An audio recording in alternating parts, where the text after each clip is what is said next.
This is episode 188, just so you know. Welcome to Sports on the Hill podcast. Hashtag DC Sports Without the Politics with Carol and Robbie on True Radio Network.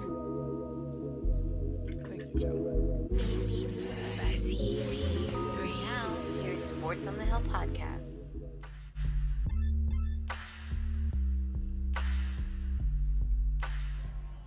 Capitals, you've had years of frustration, but here is the grandest celebration. You get to hoist the Stanley Cup. Alex Ovechkin, it's your honor. Come on up.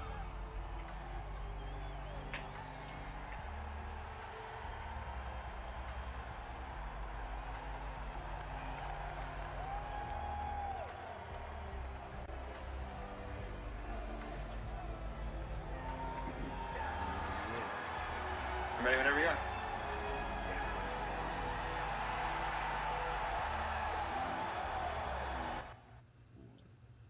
That's right. It's Monday night. CP3 live from the lab with Robbie G. We already got Anna K sitting in the Zoom waiting room to talk some Capitals in this unfortunate overtime loss, 3-2 to Tampa Bay. We're going to talk some Washington Wizards, recap their game. I believe they lost. I think I saw the score. But we'll let Robbie then break that down, and then we'll talk about the shortened baseball season in this game, in this show. Robbie G, how you doing tonight, good sir? I'm doing okay. I definitely wish we would have won either of these games that were today, this afternoon. But, for the most part, not too bad. It was definitely, rocking. I thought this guy right here, Mr. TJ Oshie, was a big part of the Capitals' success today. And I think we'll talk about it in a little bit, but I was happy to see the effort level go up once he had that fight there. So we'll break that down. We'll talk a little bit about the Hurricanes game, which I know was just a scrimmage, but I do want to bring it up because the Hurricanes are looking pretty good. We're going to have other people joining us for the Hockey Roundtable. Brian Brennan, we're going to have a full maybe hockey hour to start the show. We're also going to talk some basketball. We're going to have the NBA Roundtable join us at the sort of end of the hour, top of the next hour, and then we'll end it with some baseball talk as well. We just have one series to cover this week because, as we predicted last week on Sports on the Hill podcast, that Miami series did not happen. And it's really interesting to see the standings. We'll probably talk about that for a minute as well, just because it's kind of strange. The standings are so weird because some teams have played many more games than other teams have played so far. So some teams played their way into doing really well, and some teams played themselves out of it. Well, we definitely got to speak about the possibility of the season being shut down. The commissioner came out. We were speaking about how they didn't properly, anticipate some of these issues they're having, and there's an actual threat of the season possibly being shut down with the cases that's been popping up. We're getting a little bit of it. We'll talk a little bit about that in the baseball segment of the show because we did speak on the last week. Well, not that we're psychic or anything, but we know a little bit about some sports, For sure. I'm just giving some TJ Oshie some prominence here. Let's talk hockey, and we'll bring in Anna here, and then we can maybe share to a couple of Caps groups real quickly, and I'll share my feed to them, and we can, if anyone has any questions, they can jump in on the producer feed. Anna, how are you doing tonight? I'm good. I was really hoping to chat with you guys tonight about a win, but there were some things that stood out to me that I think we're gonna have to look at in upcoming games, and players that I think could use a little improvement. First game back, me and Robbie were speaking offline about it during the game. Not having Carlson out there, especially on the power play, that played the key role in it. They're a little out of sync. You can tell, some of the passes, they were trying to do things that they were known to be doing in the middle of the season when they were in sync right now, and then they're not in sync right now. So it was a close game. It was a sloppy game, but I really I really wouldn't be too critical of the first game, being like Robbie said. At least they got a point, and another game back in, next game and play, get the 2 points, and then you right back in. Yeah, I think what I saw, same thing, Carol, was that first period it was sloppy. It was a lot of there was a lot of adrenaline going on, and a lot of hey, we haven't played in a while, let's go out and do, and then you make these stupid mistakes, passing or whatever it is. I will say I was impressed with the amount of minimal time in the sin bin. I think that spoke volumes, because I think in the Carolina game and the games that kind of, we'll say, didn't count as much, there was so many penalty calls and so many minutes. It was a bit ridiculous. But I think that they wanted to come out strong. Sometimes I think they almost overdid it a little bit and got a little too excited with certain plays. So that unfortunately was something that didn't work in their favor. But I think after things sort of calmed down, I think that we finally saw who the Caps are, in the playoffs come that second and third period, which I knew it was going to be a 3-2 game. I really hope it would have been 3-2 Caps, but that's okay. I mean, Tampa Bay is out there. I think everybody in this playoff series right now is going to give that 110%. So we can't expect to go in and say this should be a sure win. Oh, yeah, for sure. Let's go back a little bit. I do want to talk about the Carolina game just a bit. Do you happen to have the scoring in that one written down? Do. Okay, why don't we start there just to give people a little bit of a flavor. I know that game didn't count for much, but Carolina turns out to be a pretty good team, at least in the games I've seen since. So maybe it could have meant more than I originally thought. So why don't we break that down a little bit? Absolutely. So I think that I agree with you. I think it was a team that we have this rivalry with, and I think sometimes we forget how big the rivalry truly is, because that team has a ton of talent, and they're going to give everything they can. So we have, going into that first period, we have our captain scoring. I put my glasses on. About that. At 8:27. With assists by Oshie and Orlov, and that was on a power play goal. Carolina did come back and score, but to close out the first period, Kuzi scored, and I truly felt like, as not just a Capitals fan, but as a hockey fan in general, this is what Kuzi needed. We needed to see him come out strong in playoffs. Do what he does best and show everybody that that he's back.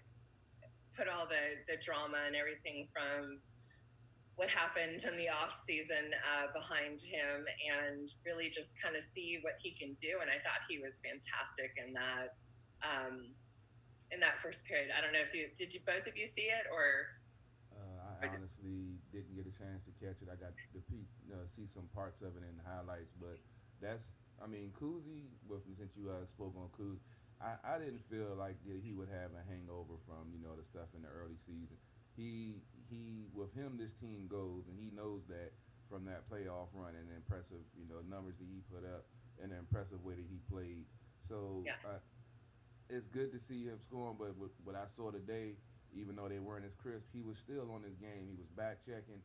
He was making plays, trying to make stuff happen. Some of the fancy passes, like we talked about, didn't connect. But I feel like, this was like a warm-up game. Unfortunately, they didn't come out on the right side of it, when going to the shootout.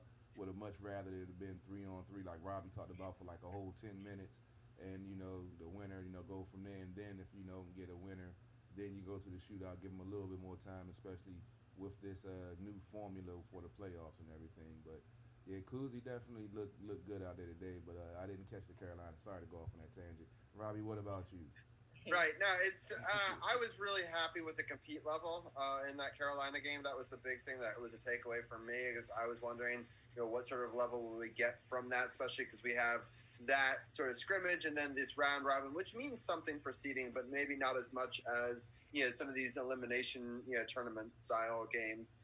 So I was happy to see the compete level. The first half of this game, I didn't see that. I was starting to get a little bit bummed. I was like, oh, why? I can't believe they competed harder against Carolina. Yeah. And we'll get more into this game in a second. But I was really happy with the compete level. I was disappointed that obviously John Carlson got hurt, because that's the one thing that you can't have happen in a scrimmage. I understand in sports you can't control everything, but it was just disappointing to get hurt in that situation. Where I'm happy they kept him out of this game, even if it meant that we lost one of the 2 points, just because you want him to be 100%. And as I said earlier, it doesn't really matter overall. It matters, but it doesn't matter quite as much as it does to some of these other games. But well, that's good. I think we've covered it enough, the scrimmage. We don't spend a lot of time on it, but I just wanted to bring it in a little bit, because I do think it was an important just sort of barometer to where our team was. Overall, Anna, why don't you break down the goal scoring in today's matchup, and then we can get into that a little bit further. Sure. I think we all had high hopes for this, and but I will say I don't think anyone was surprised that Kucherov scored first, or scored at all. I mean, we just have a fantastic competitor, and somebody that the Capitals really need to be on for 60 minutes. So you can't give that guy any leeway. So anyways, he does score at 12:53 in the first, and that was the only goal. And into the second period, Steven scores for Tampa Bay, assisted by McDonough and Maroon. So I think fans were probably starting to feel like, okay, this is where the Capitals really have to start to prove themselves. We're either going to lose this game terribly in a shutout, or they are going to bounce back and become that second half team, which I know that we have seen before. And I think, thank God we did see that. Unfortunately, we had to go into overtime. Richard Panik, there's that one player that I think everyone's on the fence with. Like, I don't love him. I don't hate him. I don't know what to think of Richard Panik, but he was the right place at the right time. Had a fantastic goal with assist by Gudis and Eller. And then here we go with Kuzi again. I think he's just really going to shine during the playoffs, and that's exactly what the Capitals need. And I also feel like the opponents are going to be looking for the Ovechkins, the Wilsons, the Backstroms to score. And we're going to have to really rely on other players to step up, and that's going to speak volumes on their positioning on the ice, and who they're with, and how much they're just paying attention to where the puck is. So that was good. And then so we shut down the third period. There was no goals, and we go into the 3-on-3. There was nothing, and the shootout. Oshie did have his moment, which we all knew was going to happen, but unfortunately Tampa Bay was able to score twice on Holtby, and that was that. Yeah. My real quick thoughts was I felt that the compete level, as I started to say before, just wasn't there until TJ Oshie had that fight. And then you don't want one of your best players to have a fight. He's worth so much more. I was joking with my mom, with Liz, with the idea that we don't want to trade one of your best players for one of their middle range players, right? So right. Tampa Bay won that battle in the sense of who's going off for 5 minutes, but in that 5 minutes, what happens next? Does that incite sort of the fire within the Capitals to be like, oh, he really went to town, and he's not even a fighter for us, but he's really putting his heart on the line. I want to play that next level, right? Get up to that level. Or not, right? So, I mean, it can work and it can backfire. I really like the next bunch of shifts, though. They got the sort of a goal. Then that fourth line gets really gritty into it, and they were able to draw that penalty. And then they were able to score on that power play with Kuzi going hard to the net, which is not really Kuzi's bread and butter. He's more of a finesse player, but I like, anybody can get into the paint and just score. It reminds me of Knuble, right? It just, you got to get into the paint and you just kind of grind out some goals sometimes. And so I was really happy to see that. I was disappointed that I thought the play was still pretty good in the third, but they didn't really carry over in a way that I was hoping. I thought they would drive with that momentum and, maybe take it another step. I thought both teams played pretty well. Both teams are playing a little bit hesitant because they don't want to get hurt, I think. It's sort of that fine line where you want to have the intensity and you want to be there, but you also, these games, they matter for seeding, but we've talked about it many times. Seeding isn't everything in the NHL playoffs, especially without fans, in the stands. So you want to play to a level, but you don't want to. But I was talking in the Sin Bin, the Caps fan group, about how the compete level, I just wanted them to shake off that rust and be able to play some really competitive good hockey games, because you're going to be playing some teams that just came out of a grueling, potentially 5-game series, and you want to be at that level. And so I think that was really important, and I was really happy to see that sort of the latter half of the game. I gotta kind of disagree with that. I don't feel like their compete level wasn't there. Tampa Bay is a quality squad. I saw, Hagelin out there. He had a breakaway in the first period, splitting the defense, to making a straight beeline. He didn't score, but it was a quality chance. And you got to give Tampa Bay some credit. They have a loaded squad, and the fact that this team held them to 3 goals scored when they shut out the team, 5-0 the other game that they played. Even I think it was Florida, but still. For it to go to the shootout and having to go to extra rounds in the shootout to get a 3-2 victory, to me, that shows the compete was there to go up against one of the top offensive squads in the game. Even though they were missing Stamkos, we were missing Carlson. But I felt like the compete level was there. I just think they were out of sync as a team, and not having Carlson out there, it was a mental and a physical thing out there. The play was off a little bit. The passes weren't as crisp, and they were making blind passes that normally Carlson or somebody else would be in a position to make that play. So I'm not really, wasn't really too concerned about the so-called compete level. It was just, Tampa was more crisp than the Capitals were, and if they, build off of it, Carlson comes back for the next game, I feel like they'll be ready to rock and roll and take things to the next level. So, I mean, to me, it was a quality game. It went to shootout to extra rounds because both teams were playing equally well. Just that Tampa, played a little bit better and were able to, get that extra point. Right. And to go back on the thought about it, disappointing that it ends in a shootout because we don't particularly love shootouts. But I am happy that they shortened the game because I don't want it to be one of these things where it's triple overtime and somebody gets hurt because they played too long. One of the advantages we've gotten by playing in this position is to not have to play grueling, super long games, right? I thought it was good. We got to play a little extra. We got to play 65 minutes, and we get a result. Maybe it's not the result we wanted, but honestly, if I was at the end of the first period, if someone told me I was getting a point out of this game, I would have been happy because I didn't think it was going well. And I'll agree with you, Carol, at the compete level. Maybe it was just sloppy and not crisp. I just thought that they would seem crisper in the previous game, so I was surprised that it kind of fell back. But maybe part of it was we've had one of the longest layovers from the scrimmage to when we actually played the game. I mean, everyone else played it over the weekend pretty much. And they get an extra day of rest going into the next game. That game is until Thursday, so they get another extra day. Right. But I will say I was impressed with Holtby. Truly, I feel like, the cameraman kind of zoned in on him, and I put on Facebook and thought, God, he is really in beast mode. He just looked so focused and so ready, and I was happy to see. I was happy to see that, and I was.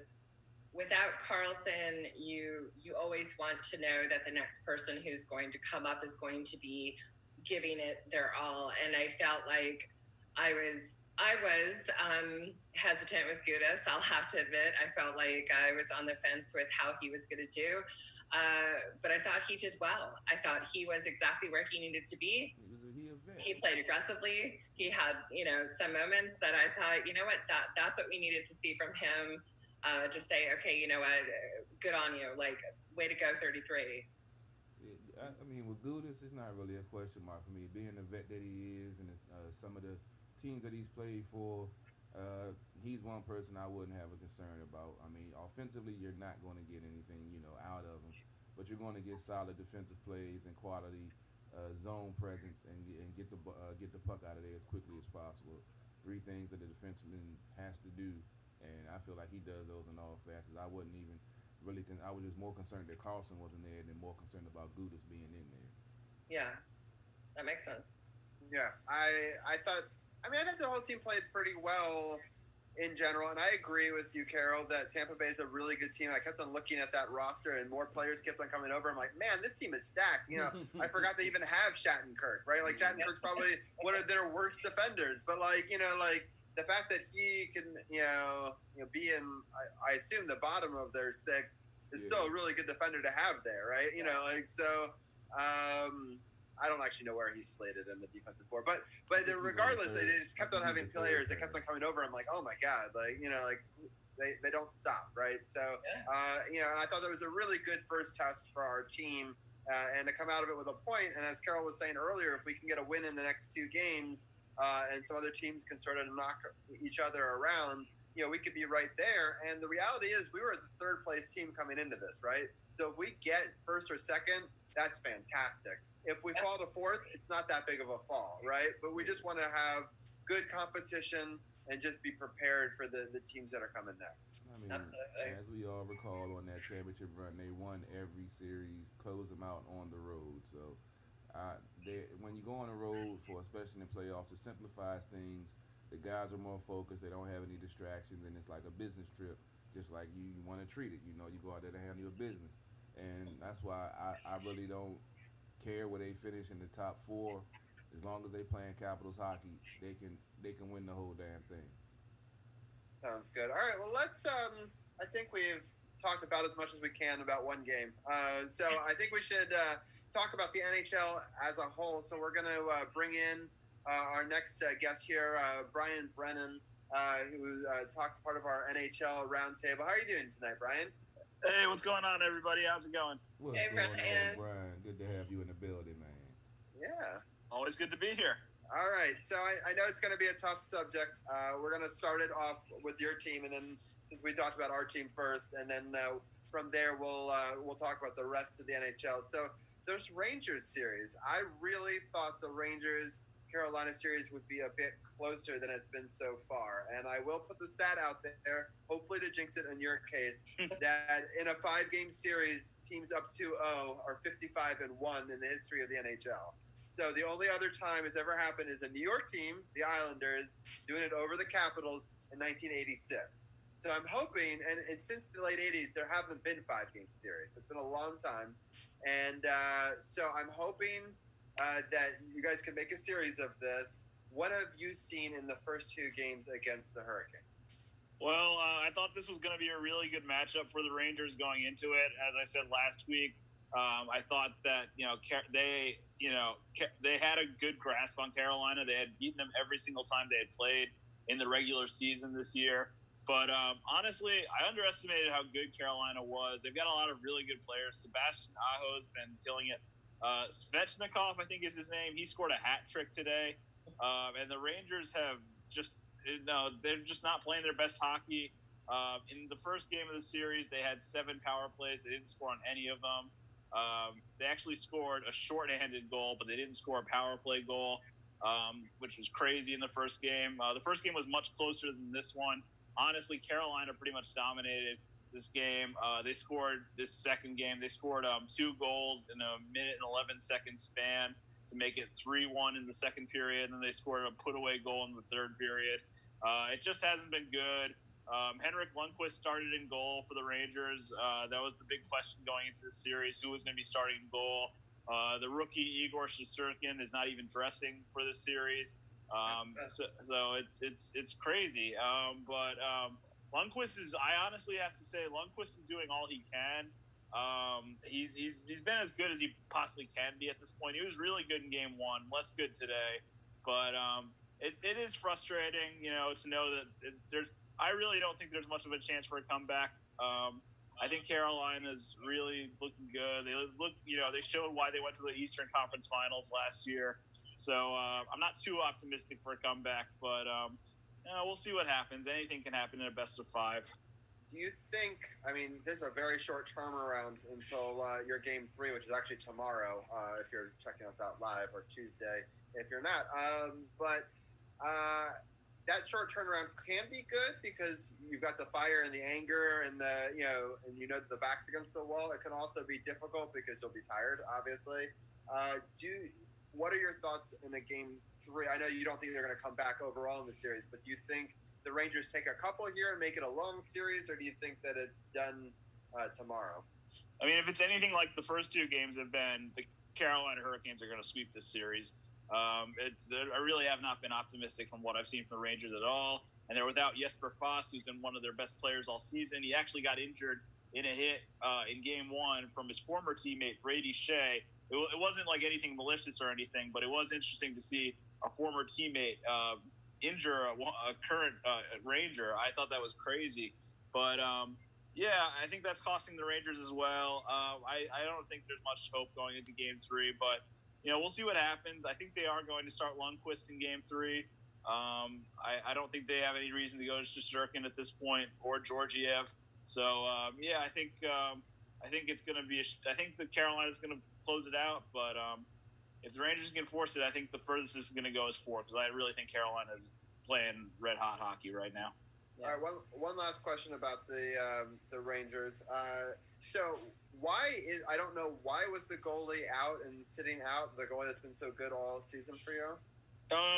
Nobody's really sure. They just decided to go with Henrik Lundqvist. Shesterkin might have actually been injured in the warm-up game against the Islanders, or maybe a practice after that. They haven't really said anything on it, but it makes sense why they're going to Lundqvist, obviously, because he's got the most playoff experience over a guy like Georgiev, who's the backup goalie. Lundqvist pretty much has every Ranger playoff record. He's been in so many playoff games. That's why they decided to go with him. He's the only thing missing from his playoff resume is the Stanley Cup, unfortunately. But I think that going to Lundqvist was the right decision over Georgiev. I do wish Shesterkin would have gotten some playoff experience, but what can you do? Right, yeah, because for me it was. They kept on showing him, but not explaining why he wasn't playing. So it was kind of a weird thing. It's weird. Just overall, a lot of those goals I really don't put on Lundqvist. I thought they were mostly poor defensive efforts on almost all of them. I mean, there's 1 or 2 goals over both of the first 2 games that I would blame Lundqvist for, but a vast majority was on the defense and not on him. But and that's disappointing because I thought you guys started off pretty well today. The Rangers did. And then it kind of, as you said, that 2 minutes kind of all just fell apart for them, and then it kind of feeds into Carolina can then kind of control the tempo from there. So I think that's going to be your key in a game 3 is obviously get the lead early and somehow play better defense and support what Hank is doing. Yeah, definitely. And I think having a neutral site is hurting them as well, because now they're playing at the same place instead of going to Madison Square Garden. So I think that's going to hurt as well. But everybody's got to deal with that, so that's not unique to the Rangers. Yeah, it'd be interesting to see if the second change, being able to choose your line based on the other team's line, will have any impact also at the face-off dot, where you can put your stick. Those are little things, but they're the only things that are different now. So I'll be curious to see. We haven't seen it shift yet from one home place to the other, quote-unquote, home. But it'll be interesting to see if that changes some of these series or not. But I'm hoping tonight that the Penguins go down 0-2. That's going to be an interesting thing. Aren't we all? Yeah, so let's get into that series next, because I was sort of shocked by, we talked about compete level earlier, but Montreal, I thought, played pretty well. I think Pittsburgh did not play well in that first game. But I'll start off with you, Anna. What were some of your thoughts on that matchup? Yeah, I agree with you. I kind of went into it pulling for any team that plays the Penguins, really is what it comes down to. But I will say that the Canadians, wow, like they really came out and they played smart hockey, and I think that always shows that there's a side of other teams that when they get a little too comfortable in the playoff position, a little too cocky or a little too arrogant or whatever it is, that they tend to make mistakes. And I think that, yes, Crosby scored, but I really didn't think that we saw the Penguins at their best. I mean, not to say that they're not going to come back tonight with vengeance, but I think that they kind of let their guard down, and I thoroughly enjoyed this game. I'll admit that. It was kind of nice, and that's what I think was so fantastic about this whole playoffs in general. Is there are a couple of teams out there that are just, whoa, I didn't see that coming, or holy, I didn't see that score coming, kind of thing. And that's what makes it so exciting, is that there isn't any kind of, shoe in. Everyone is at, the starting gate. Everyone's there at the same time, and it's just going to be who's going to keep the head in the game and who's going to play smart hockey and stay out of the sin bin and give it their all. And I think that we're starting to see, teams that have players that are shining, and others that are going to kind of come forward. And I think it makes it very exciting. Yeah. So you nailed a lot of important points that I wanted to sort of speak on. One is that this is really the playoffs, right? So I've sort of been debating back and forth, should these points and these stats count towards playoff stats, right? Because now we're gonna have 5 rounds versus 4, and as a stat guy, that kind of hurts me, because I'm like, how could any stat compete with that? I mean, you're going to have an asterisk by regardless. So I mean, with the extra, with the new format, you're probably not even going to be able to put it into the same category as a regular, playoff series, just because of that factor in itself, that it was an extra, round that could skew the numbers or whatever. So I don't even think that if they do have any records, they're all going to have asterisks by it. Right. Well, that's probably true. But I do love the compete, especially in these 5-game series. The round robins have been very exciting as well. I think actually I've yet to see a not exciting hockey game come out of this. And there was a lot of hesitancy from a lot of hockey fans and a lot of hockey groups saying you're letting a lot of subpar teams get in here. And I would say some of these teams are surprising people. And the reality is, after a 4-month playoff, everyone kind of has a clean slate. Exactly. You don't. Everyone's healthy. Everyone has opportunity. Field. Everybody, all the stars are healthy, rested. So it's more of an even playing field. And we know how hockey is unpredictable. You kind of run into a hot goalie or a hot team that might not necessarily been playing their best at the end of the regular season, but because of this situation, they got to regroup, recharge their batteries. And maybe their coaches put some new wrinkles in and saw some things when they were sitting at home for 4 months, and saw some things that were needed to be fixed, and they got a chance to actually fix those things. So now, as I say, it's a whole new ball game with this setup. So I kind of, unfortunately, had to become because of a pandemic, but this is going to be a unique hockey playoff just for that fact alone, that it's more of a level playing field, that most teams are healthy and have had time to fix some of the errors of their ways earlier in the season. So I think we're going to see some good hockey from start to end, and I think that's a good thing. Yeah, the level has just been much higher than even I was anticipating. I thought there would be a lot more rust from the beginning. We saw a little bit of that in the Caps game today, but I'm really impressed with the play. Every game I've watched has been exciting, even games I probably wouldn't care about usually. I like this wall-to-wall coverage that they're all playing. Since they all have to play in the same buildings, that means that they're all getting televised, right? Because they have that opportunity because with scheduling now. I just think overall it's just been really exciting. Anna, have you watched any of the other games? Oh yeah. So Brian, I was pulling for your team. Thank you. I like it. I was like, oh my gosh. Okay, guys, I watched the whole thing. But I will say what kind of kicked off the whole, this is no joke, like these playoffs are dead serious, is the fact that you have a veteran player like Justin Williams dropping the gloves, who that's not his thing. He didn't do it, definitely didn't do it with the Capitals. That just wasn't his style. And the fact that when he went to Carolina, he, led the team and then kind of was back and forth on retiring, not retiring, everything. And then all of a sudden he comes out and there you are. He's dropping the gloves. First period, he's ready to go. He kind of set that precedent, and it was like, oh, this is going to be awesome. This is good stuff. And you could see there was a lot of, needing to kind of get that out. But I think Justin Williams, he was the one kind of surprise for me. I was really hoping to see more from the Rangers. I don't think they're out. You and me both. I'm going to hope for the best, but I do agree with you. Carolina has a pretty fantastic team, and they definitely have that drive over the last 2 seasons where they just kind of were so close and then didn't get it. So, yeah, I love seeing the cup in the middle of the ice. I know that because it's a neutral yeah, me site, too. I think that looks really cool. Yeah. It looks better that way, honestly. Yeah, I kind of think that all teams should have to do that for the Stanley Cup playoffs from now on. I love that look just because it reminds you. Steve Dangle said it the best. The second he saw Stanley Cup written on the side and the cup is there and they realize that these games really matter. And for these teams in the early rounds, some people are like, well, they're sort of play-ins to the thing, whatever. No, these are playoff games. It's like March Madness when they added the first 4, right? Yeah. Those are all games that count, right? I mean, even if it's another round or whatever, they all matter a lot. I'm hoping that some of these teams can pull off some upsets here. We already talked a little bit about the Habs. Hopefully, they're playing tonight at 8 o'clock. We can maybe even give scoring updates. I actually just put on another game. The Vegas Golden Knights right now are playing against the Dallas Stars. They're up 1-0.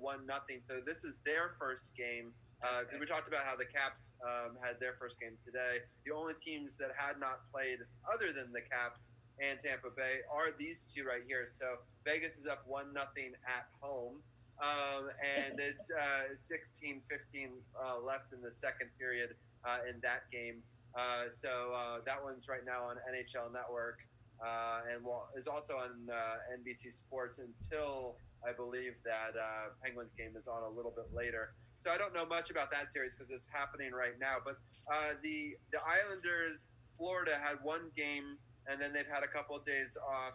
The Islanders have taken a lead in that series. I didn't get to watch any of that game. Did any of you guys watch any of that game? Yeah, I did. I actually saw a good portion of that game. It was a good game. Florida fought with the Islanders. The Islanders scored the first 2 goals, then Florida got one in the third to make it 2-1. They were trying to fight back from there, but the Islanders ultimately closed the door. It was a pretty good game, pretty good start to that series. But like I said last week, I still probably expect the Islanders to come out on top in that series. Definitely. That makes sense. Very coach team, of course. He's going to have them ready to play. And, just like I was talking about Carolina the week before, they're going to be a problem. And like you said, with the fact that Justin Williams dropping the gloves, you got a coach that has them motivated and playing. It's going to be an interesting playoffs. And, Carolina's going to be a problem. So whenever things get settled with the round robin thing and it's about to get into it, it's going to be interesting to see how these playoffs fall out because there's a lot of hungry teams out there. Yeah, definitely.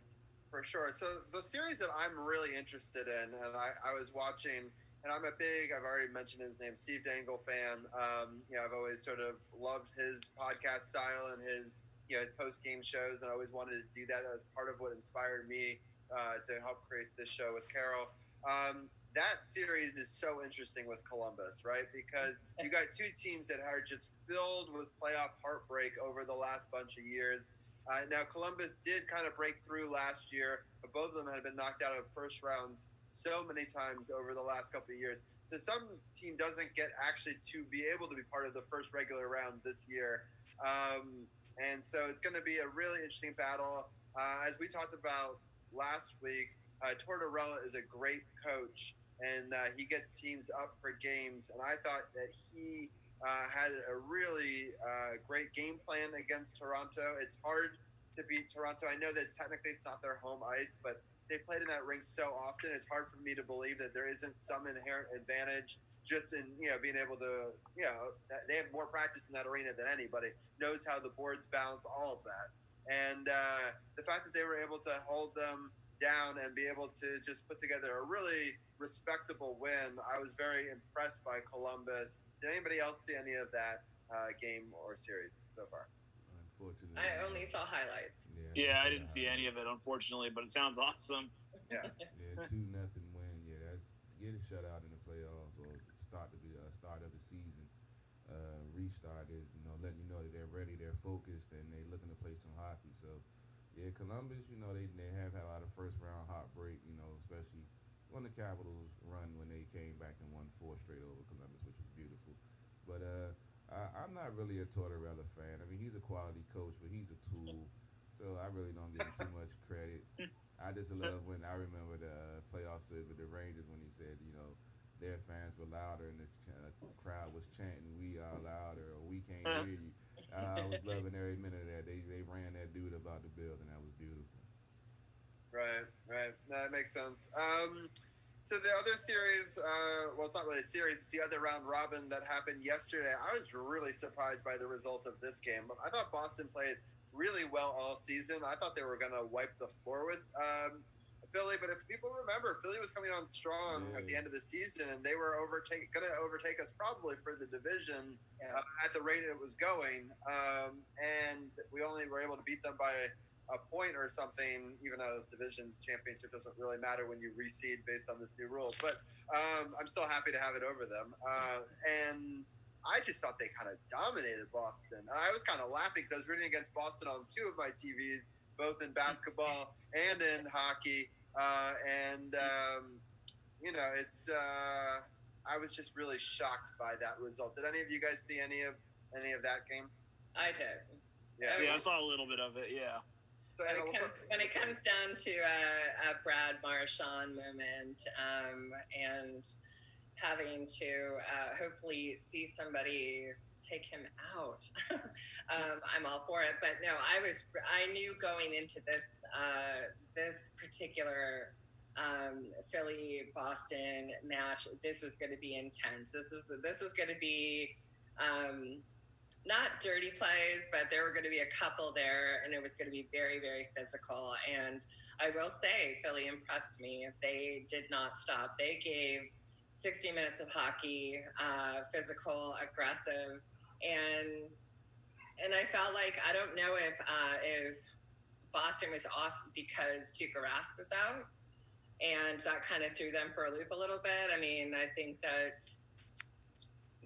sometimes maybe you have that superstition of like you want a certain goalie to play, and the first game, especially when it comes to the playoffs, and he's unable to because he's ill, kind of throws a little mojo off a little bit. I think that Boston played sloppy, but I think that they still were in it. I won't be surprised the second game if they come back, super aggressive and whatever, but I was kind of hats off to the Flyers for how they played. Yeah, I was reading here. Look, Brian, give me your thoughts real quickly on the game, and then I was going to explain why Tuukka Rask missed the game. Yeah, I was going to say I was surprised Tuukka Rask missed the game too. Obviously, that was a huge loss to the Bruins, and Philly has just been on a roll, like you said. They were doing great before the pause happened. And, they were really on pace to potentially win the division. So, they were just on fire. And they just kind of kept going with this game. And, they look really good right now. They're looking like one of the stronger teams. We'll see what the Bruins can do. They were the number one team, I believe, in the league before the pause. So we'll see what they can do coming back from this. But, yeah, definitely a good start for Philly. Carol, do you have something to say real quick? Yeah, I mean, we know Boston is also without Pasternak, I believe. So, not having your leading scorer. Philly is a gritty team, as you said, they was coming on. It's like kind of like a perfect storm for Boston, not having your leading scorer and coming up with one of the more hungrier, feisty teams in the league that was, like you say, making a run before everything shut down and had the time to prep. So, yeah, Boston might be in trouble with not having their leading scorer. But, they can come back strong and try to get momentum back. But Philly, Philly is a hungry team, and Philly, has that push that they were playing well, and I think that they might be able to give Boston some trouble. Actually, Boston, he played. Yeah. He did? He did. He was a -3 on the game, so he actually was a negative for them in that game. I must have missed that up.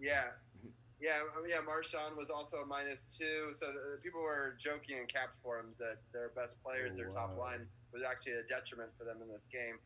But you're right, he did miss some time, so I'm sure that did have an impact on his play level. And to go back to why their goalie didn't play, he had a cough, and so he checked the box. So they give him a questionnaire for every player before they play, and he said, "Yes, I have a cough right now," and he did. And so it set off red flags. And once you say you have any cough whatsoever, you have to have 2 negative tests in a row before you can play again. So he said red lights all flashed in the system, and and they basically put him in his own room, and they're like, to the dungeon with you. So he didn't get to play in that game, but he says he's back now. So obviously that'll have an impact. I do want to talk about a couple of these other series because some of these games were just wild. The Blues. Rob, you got a quick scoring update in the Dallas Golden Knights game. Golden Knights were up 1-0. Dallas has scored 2 goals in 2 minutes and took the lead 2-1 with 10 minutes and 57 seconds left in the second period. So it's a brand new game. Yeah, 42 seconds it says. 42 seconds. I was into the show. I thought it was a little bit longer than that. Jesus. Wow. Yeah. So I'll take it. Yeah, it's crazy. So let's we didn't really talk about some of the other teams, the West Coast, in last week's show, but we have a little bit of a longer segment tonight, and with our hockey talk. So I thought I would bring it in a little bit. The Blues Avalanche is another one of those wild card series games. Or not wild card, the Round Robin ones. I apologize for my son screaming if you can hear that. Doesn't want to talk about the Western Conference. Right, so he doesn't like the Western Conference. Right, that Avalanche beat the Blues with 0.1 second remaining. It is the closest I've ever seen it hit to zeros ever. And I've seen some pretty like 0.5. We've seen we've seen a lot of 0.3 sometimes. I've never seen 0.1. They had to look at it for a long time because it was like, is there a sliver? Is there not? It was so hard for even me to tell. I was pausing and rewinding. I was like, I have no idea. I don't want to be the guy who have to make this call, right? Because I could see it going either way. So I thought that it was still maybe barely touching the line. But in the end, they gave them the goal, but it was pretty crazy. The Avalanche were the lead up to 1 over the Blues in that game because of it. It was a 1-1 game, just crazy ending. And I'm gonna have to go let my dog out. But I don't know if anybody else saw any of that game, but they can let people know what their thoughts were. Yeah, I didn't see the game at all, but that's a tough way to lose with 0.1 on the clock. But we're going, like I mentioned before, we're going to see some quality hockey because, like I said, they have time to prep. Everybody's healthy, no one's come up, with negative tests. He just talked about Tuukka Rask, which we didn't know. So hopefully they said he's back with the team. So that means hopefully he should be in good health because we don't want nobody to risk their health for this game, even though we do love having hockey back. It is very satisfying because I did truly miss some hockey this offseason, this layoff or whatever. But what's been so far, Brian, I go to you first and I go to you, Aaron. What's been the best part of this? I know we had 12 and a half hours of hockey on Saturday and had a lot of hockey on Sunday. So I haven't had a chance to catch it. I was at work and doing another show yesterday, so I haven't been able to bask in the good times of all the hockey. So what is the best part of the playoffs or ramp up to the playoffs have you liked so far? Well, I mean, I've loved really, like you said, how everybody is coming in fresh, and it's very clear everybody's ready to go. They've been waiting for months, and they're giving it their best in some of these games. And we've seen a couple of upsets too. We saw the Blackhawks win. We saw the Arizona Coyotes win. Those are a couple of big upsets out west. It's been good to see, and of course Montreal as well over Pittsburgh. I really enjoyed watching it. I'm an NBA guy first, but I will say I've really enjoyed the return of the NHL. It's been good to have hockey back. It's good to have, I love having sports on, the middle of the day. You can turn it on. There's probably an NBA or an NHL game on. That's awesome. It's really nice. It's just fun. I'm enjoying it so far. The return of hockey's been great so far. No complaints. And best of all, no positive tests so far. Exactly.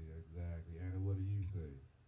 Yeah, I'm on board after going so long without anything except the PGA to watch. I told you, golf is not a sport. It's just walking with a club. That's all it is.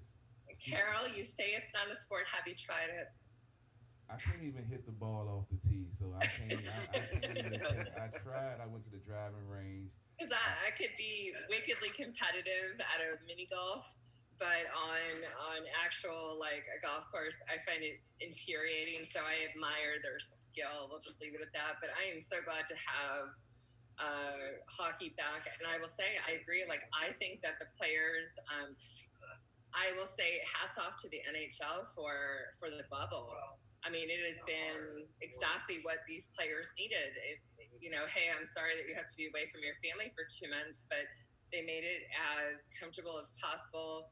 Pictures of their family, their all the amenities that they could need from home to kind of get them in the right mindset. And so I think that's just, awesome on that end.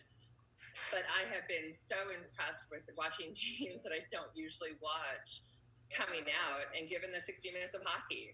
And that's exactly, what we all wanted to see. And so I think what stood out was the Blackhawks game, high scoring. It was like, whoa, like where did this come from? And then, it was starting off high, and then the other, it was, I don't know. It was great. It was great to see the Pens lose, as usual. That's always a good thing. And with Montreal, and I will say that I have all of a sudden I've kind of become really angry with the Calgary Flames because of Chuck or whatever, however you want to say his name. Dirty player, dirty hit. Taking out Sheffield on the Jets, and so now I'm gonna pull for the Jets, which is kind of my mom's team, being from Winnipeg. But so it's been exciting to see. So real quickly, I just want to go over some of the series. So the Calgary Flames, Winnipeg Jets is 1-1, and so it's an 8-9 matchup.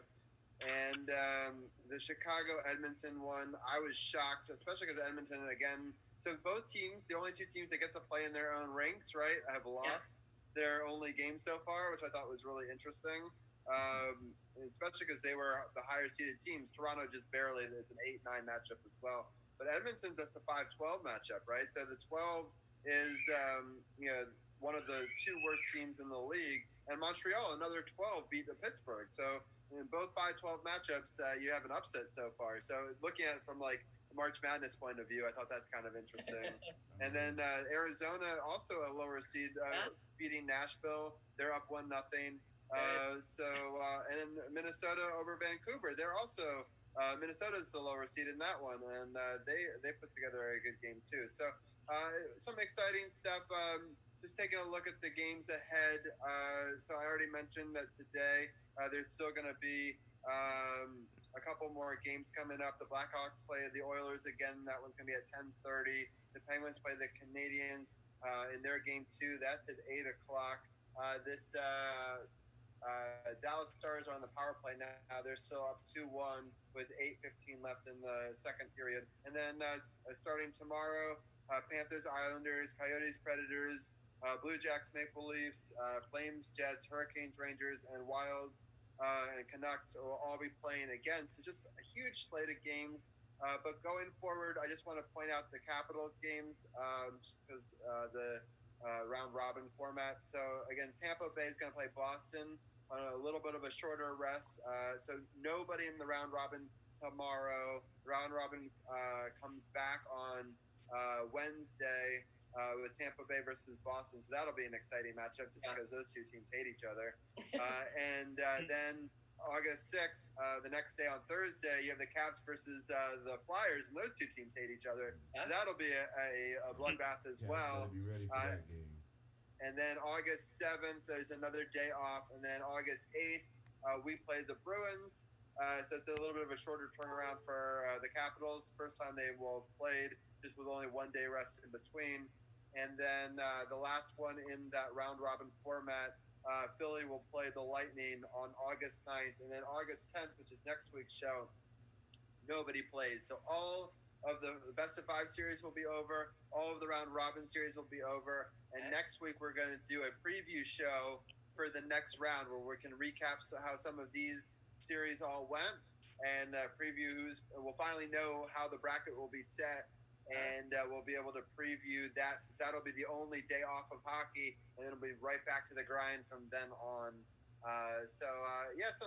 Some exciting things. I'm really excited about this week of hockey. I'm going to let Anna and Brian give some of their final thoughts on it, and Carol, you too. And then in about 5 minutes, we'll switch over to an NBA Roundtable. So I'll start off with you. Well, I'll start off with you, Carol. What are some of your thoughts of this upcoming week?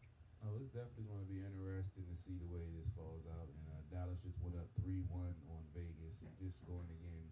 7-10 left in the second period. Just a quick scoring update. But it's definitely, like I said before, it's going to be an interesting playoffs, because you got hungry teams, you got a more level playing field with everybody being healthy, everybody recharge their batteries. Definitely, the coaches went and looked at film and studied stuff when they had all that time off to make adjustments and make their team better in whatever aspect they were lacking. And we're going to see some interesting things. We talked about Carolina and talked about some of these other teams that's hungry, that were so-called lower seeds that wouldn't have made the playoffs if it wasn't for this. Well, I believe they're going to make up for it when you see that, you said, the compete level from the beginning. They're all into the games. They're all playing, crisper than we expected. And we've seen some very entertaining hockey, and I feel like it's going to be that way going forward. Yeah, Anna, what are some of your thoughts on the week ahead? There's a lot of hockey to talk about. It's a lot of hockey, and I wholeheartedly believe that now is the time to don't count anybody out. These players have come out, and they are ready, and I love it. And I love the fact that, yes, we're seeing fights. Yes, we're seeing, some penalty moments, but nothing, well, I shouldn't say because of the Calgary Jets game, but nothing major in regards to injuries, because I think that everyone is just, they're ready to give it their all. And I think we're going to see some fantastic hockey, and just don't count the underdogs out in this, situation. I think people get so used to hearing the same top names all the time, but I really think that there's going to be some underdogs that are going to shine through these playoffs, and we're going to be like, whoa, where did this team come from? And that makes it that much more exciting. Yeah, Brian, what are some of your thoughts? Yeah, I agree. I think that this whole hockey bubble has a real March Madness feel to it. I think any underdog has a chance, and that's exciting to see, and that's honestly a little refreshing. I think it sets up for a really exciting rest of the tournament, the rest of the way. I'm excited to see how these round robin games go. I'm hopeful the Rangers can maybe salvage a game, but we'll see when it comes to that series. Other than that, I'm looking forward to seeing some of these other series play out, like even the Blackhawks-Oilers series. I'm going to stay up a little bit late for tonight. I want to see how that goes. It's just been awesome to watch so far. I'm really enjoying it. Yeah, it sounds good. Well, Anna, before we let you go, did you guys tape a Power Play Point podcast this week? We did. We did. We were able to do a PowerPoint Play podcast last night, and I think Gil said he'll have it out tomorrow. We do the same thing, like we're recapping kind of feelings on players and how kind of not so much scoring how they did, but a little teacher and some, moments there where I'm giving some grades. But overall, we're in the same situation. We are just super happy to have hockey back and see healthy players, and fingers crossed it continues. Yeah, well, we'll have 2 more Capitals games to recap next week, and we'll have a sense on how the playoffs all shake out, and a better sense on that. So anybody who wants to check out more of that when it airs, you can always go to SportsOTHP.com, click the Power Play Point podcast button, and it'll pop up with all their latest episodes, and you can check out more of Anna and Gil over there. And we really appreciate your time, as always, and look forward to the playoff. I'm calling it the playoff real preview special next week, because it's the real, down to the 16. And so we're going to have maybe another extended NHL talk next week as well. Just because I think it's just so exciting. And if it goes anything like today went, I'm sure that we'll have plenty to talk about. Absolutely. It was awesome. Thanks so much for having me on, and have a great rest of your episode. Thank you so much. Bye. Have a good night. good. All right. So with that, I think we are going to switch gears to the Wizards Roundtable. And I'm going to start to bring in a couple of guests here. We got Tim, we got Arun, and the DC's People champ. So we're going to bring all of them in. I'm also going to take control over the screen real fast. And then we can have live scoreboards up for it as well. And so I've got the current schedule up for the Wizards, and we can talk a little bit about that. Let me just see real quickly. Sorry, I'm changing my view over on the side. So hopefully people can see the live scores and stuff like that. But we've got a couple of games to break down tonight. And I think I have three people. Is DC People's Champ on and I'm not seeing it? I can't. Hold on. I don't see him on yet. But we'll bring in DC People's Champ if not. But we'll first introduce the people that have joined us. Oh, there he is. Speaking of the champ himself, how are you doing today, Ken? What's up, man? I'm doing fine. I literally just came back from the store. I had to rush to the store and come back so I can make it on. No problem. We appreciate you making time for us, and we look forward to having you break down these Wizards games with us. If you don't know, DC People's Champ does a show on Fridays, the No Spots podcast. Well, they record on Fridays. It now airs a little bit later into the weekend.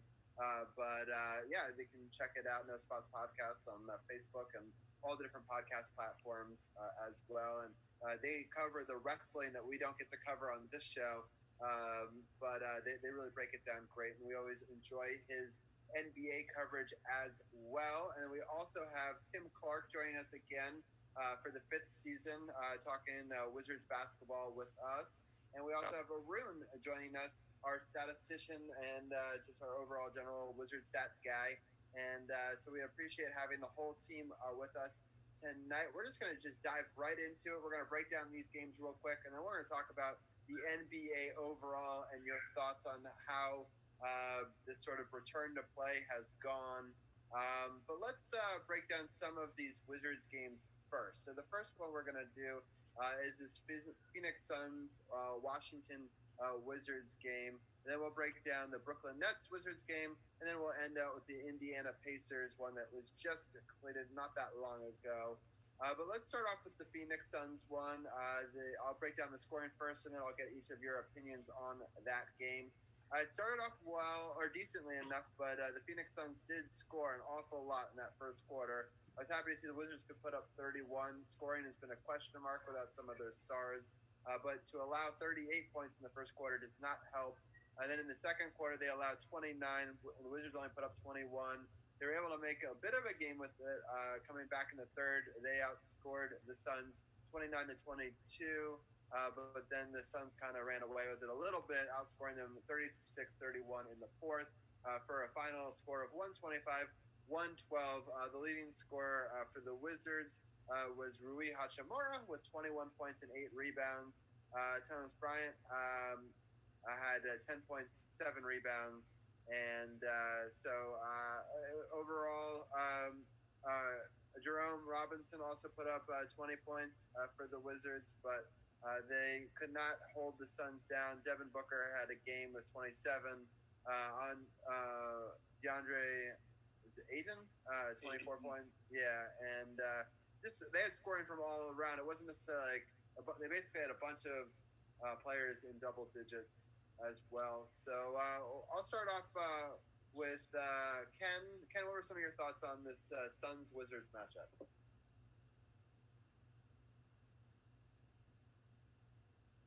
Ken? DC People's Champ? Still alive? Might be frozen.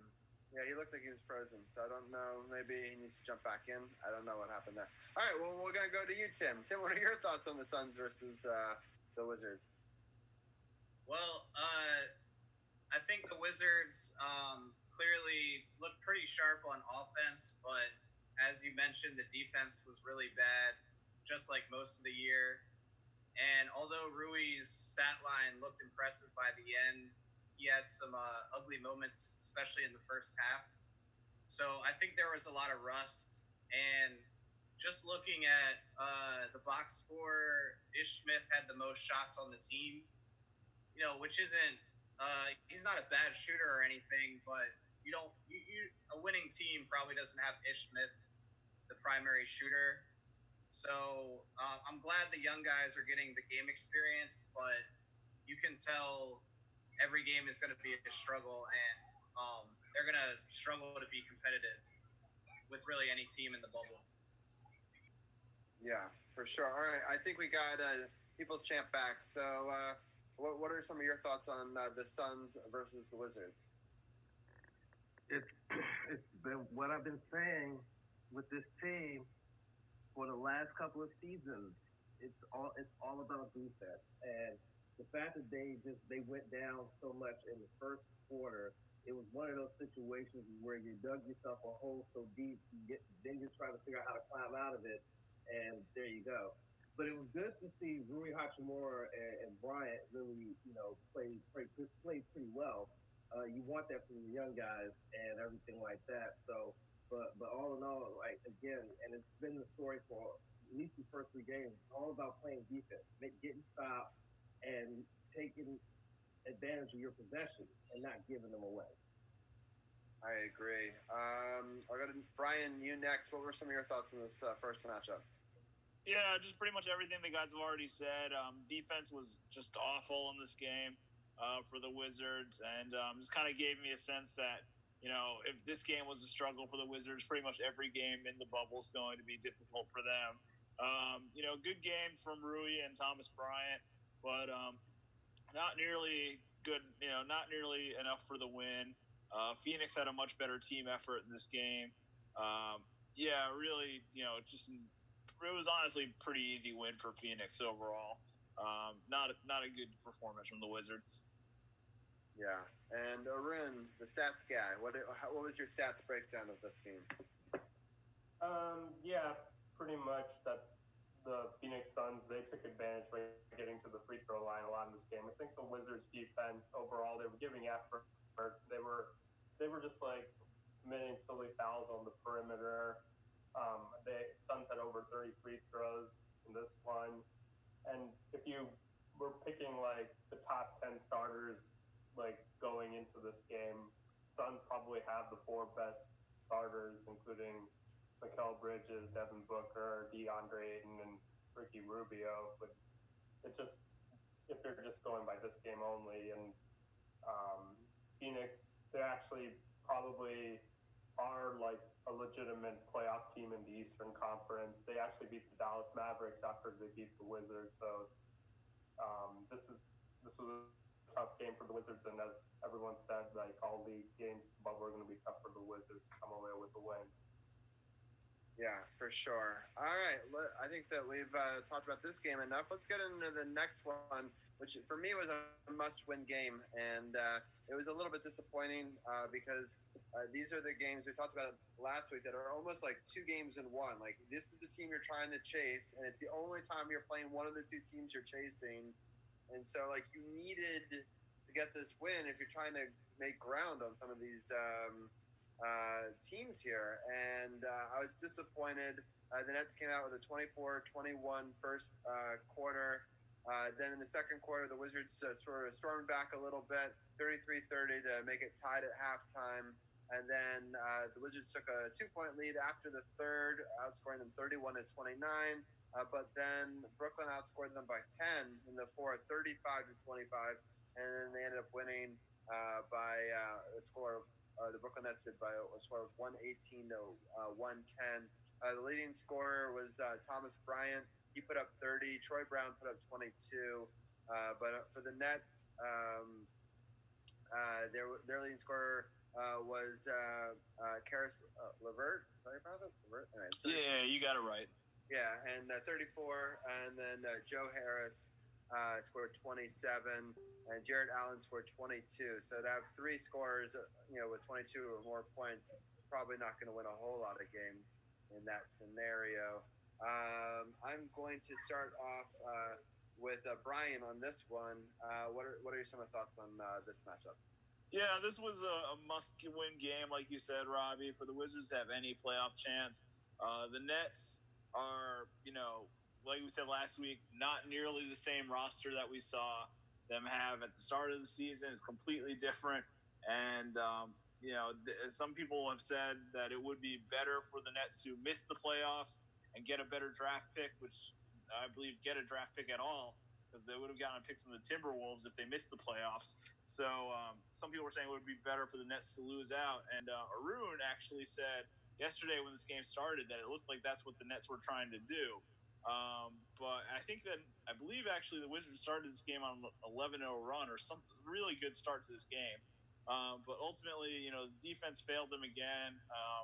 A nice game from Troy Brown. I thought Troy Brown played really well for the Wizards in this game, and Thomas Bryant as well. But not nearly enough, and just kind of surprising to see some of the guys on the Nets have good games. Other than LeVert, who's a stud, Caris LeVert is a really good young player in this league.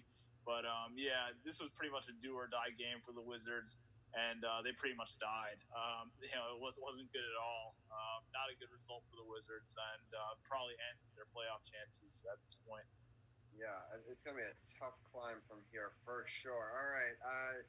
Champ, what are some of your thoughts on this matchup? Thomas Bryant balled out. Okay? This is the game we've been looking for from this kid this season. Because he had a couple breakout games last season. This season, he's been kind of middle of the road. This was a good breakout game. I just hate the fact that it was wasted with this team losing and pretty much ending their playoff chances, as everybody else has said. I got a hot take. I don't want the Wizards to make the playoffs at this point.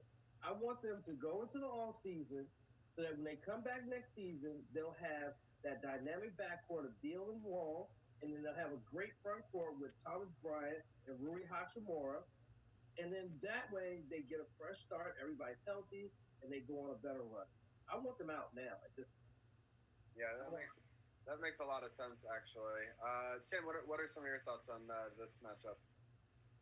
Yeah, I mean, I actually agree completely with Ken there, because I think long term the best thing for the team is get these young players in some real game action against the better teams in the league, and then still keep that draft pick for next year and keep Beal and Wall healthy. But this game was so disappointing because not only the start, but the Wizards led in the fourth quarter, I think, a couple of times, and they just couldn't stop anybody. We had that guy Chioza, who used to be on the Wizards, had a great game. Harris hit every big three.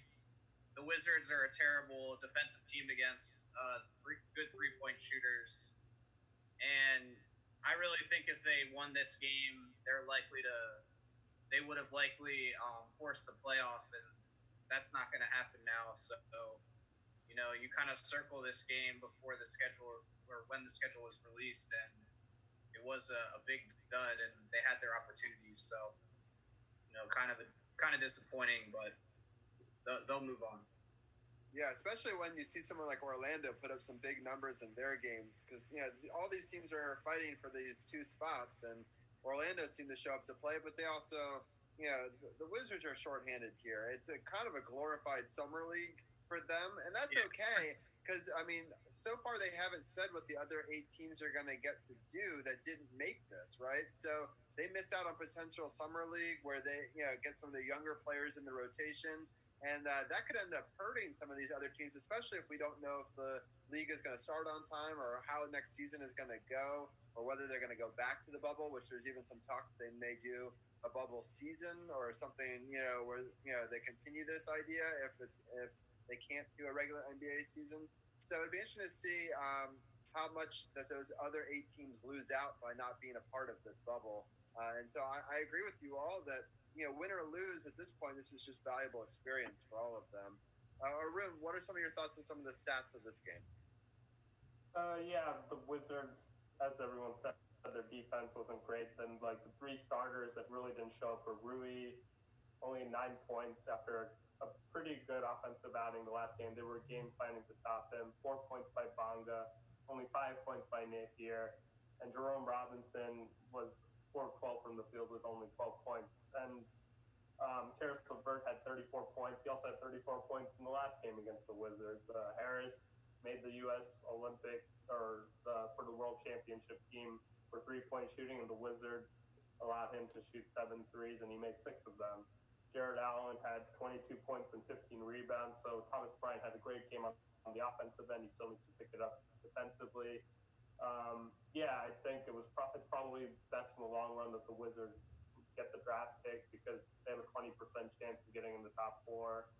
And I don't think this is, as everyone said, this is like a summer league or G League team right now. For sure. All right, so let's get into the game that happened today. So we're kind of doing a post game now.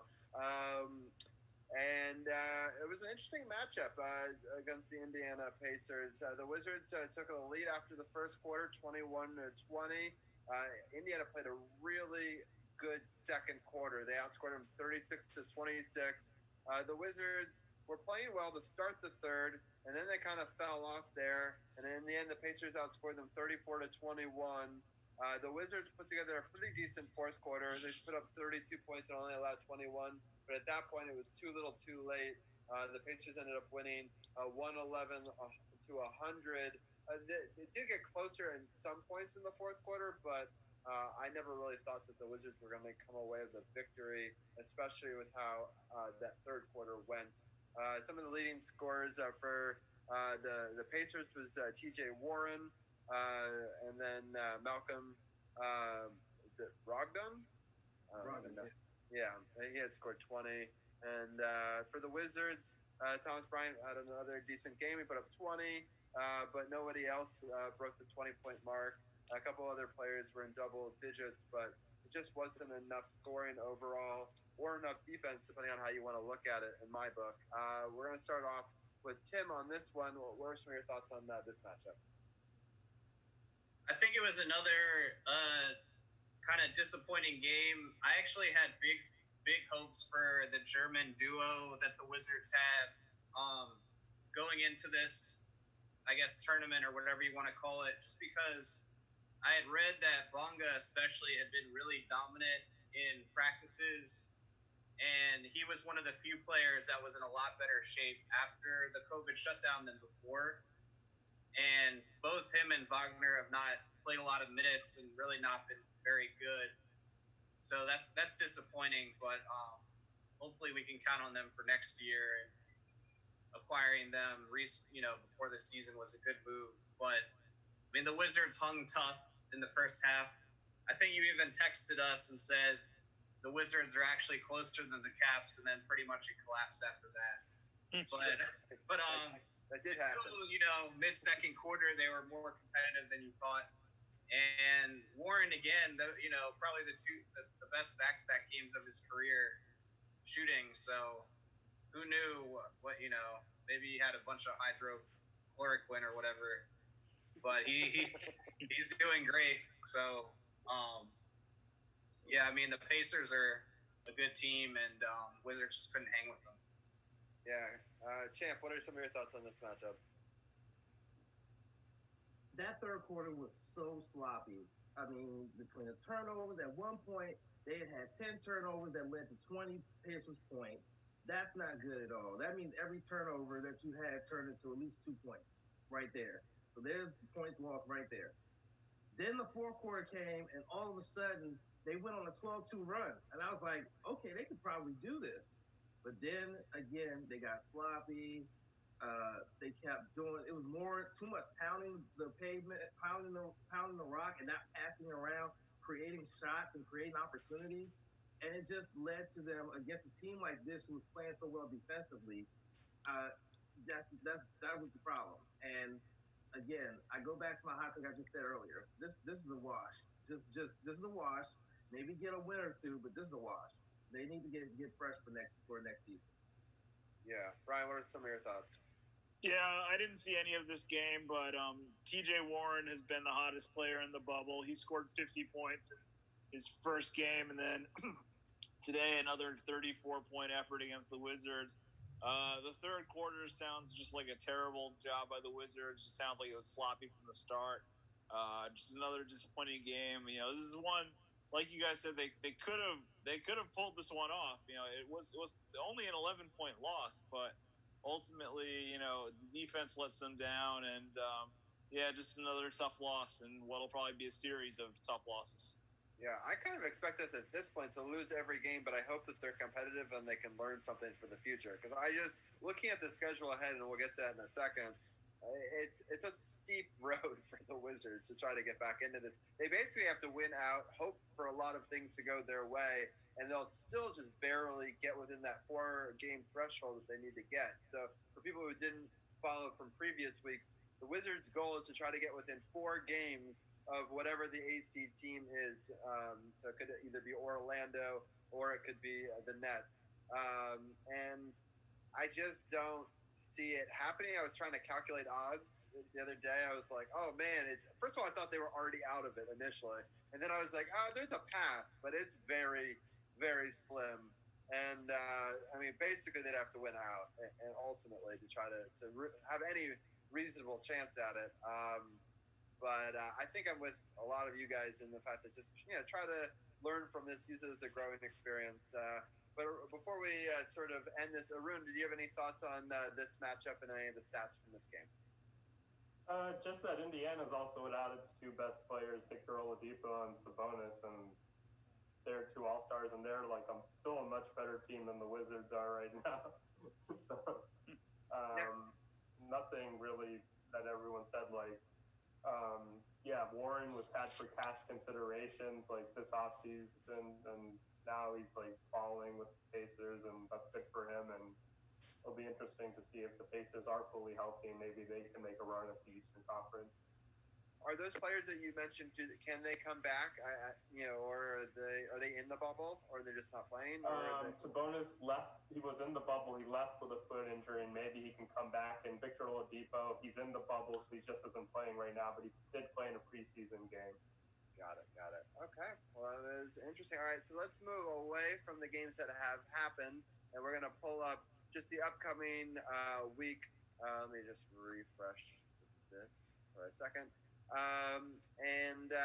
So the games that are going to happen before our next podcast they're going to play the 76ers on Wednesday. It's a 4:00 game.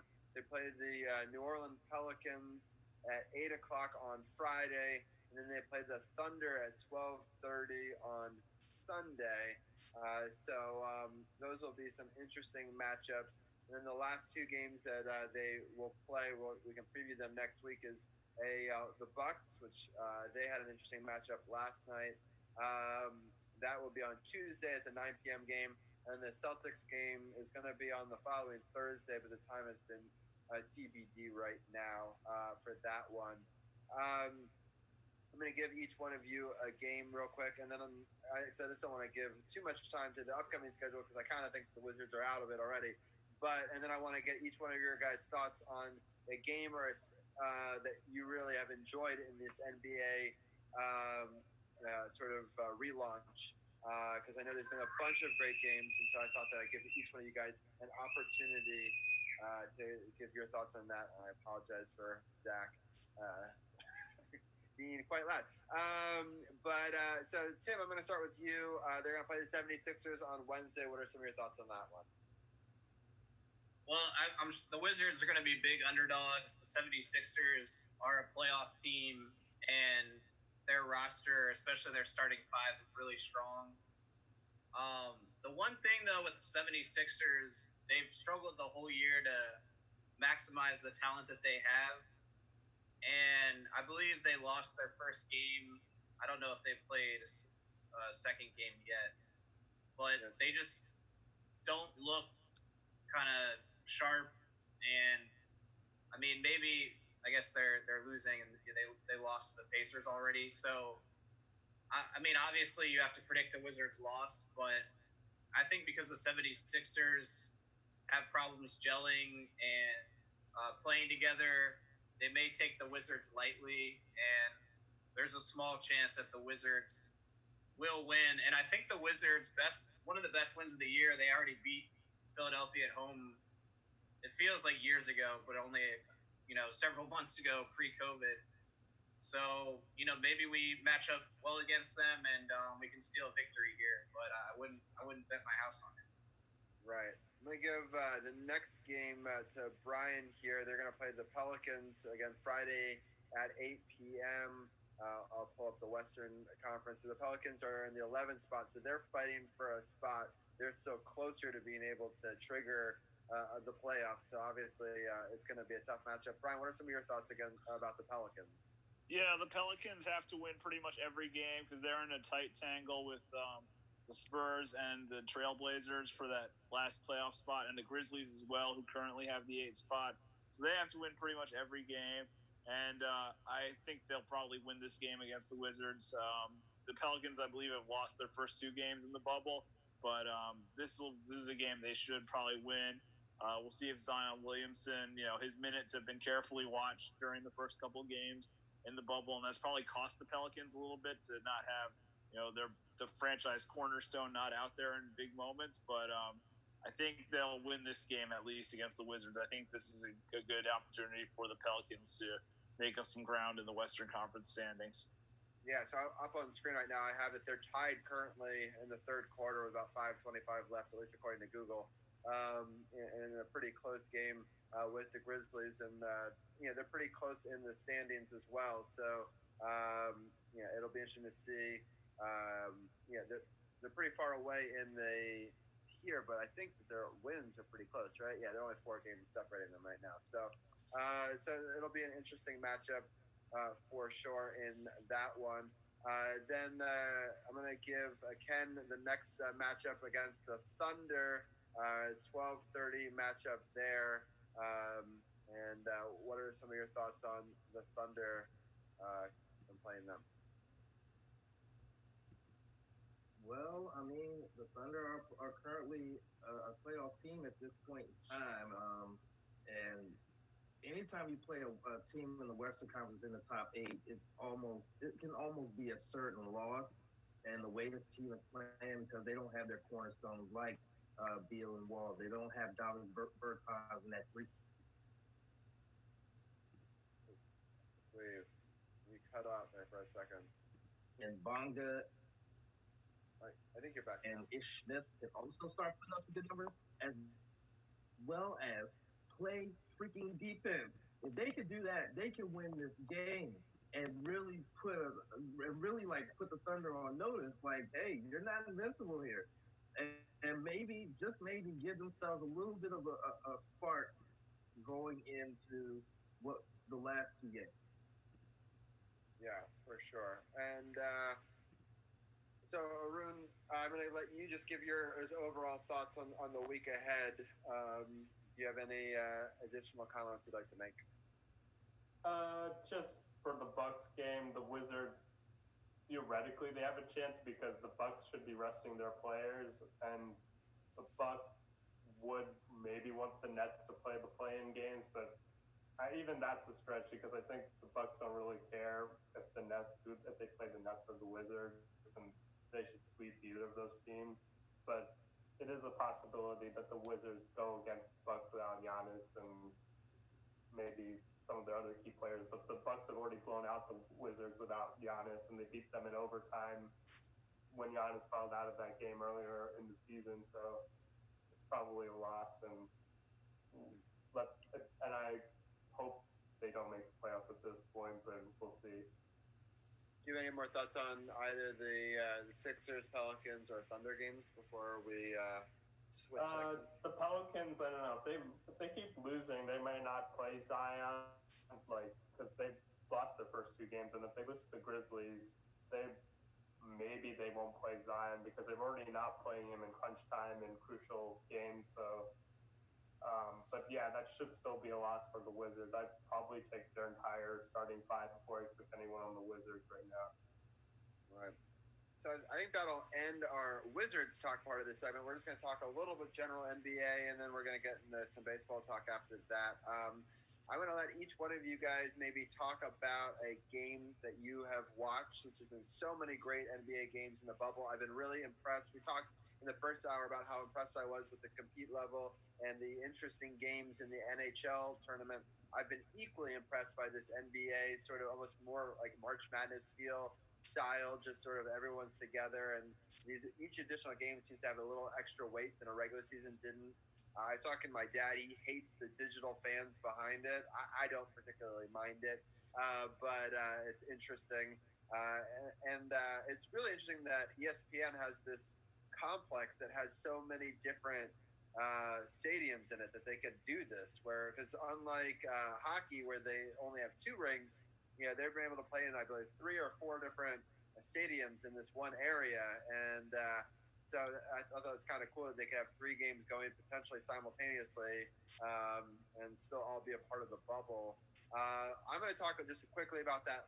The Lakers-Clippers game that started it off. I thought that was an incredible matchup. What a great way to sort of start this. I know that LeBron didn't have an amazing game.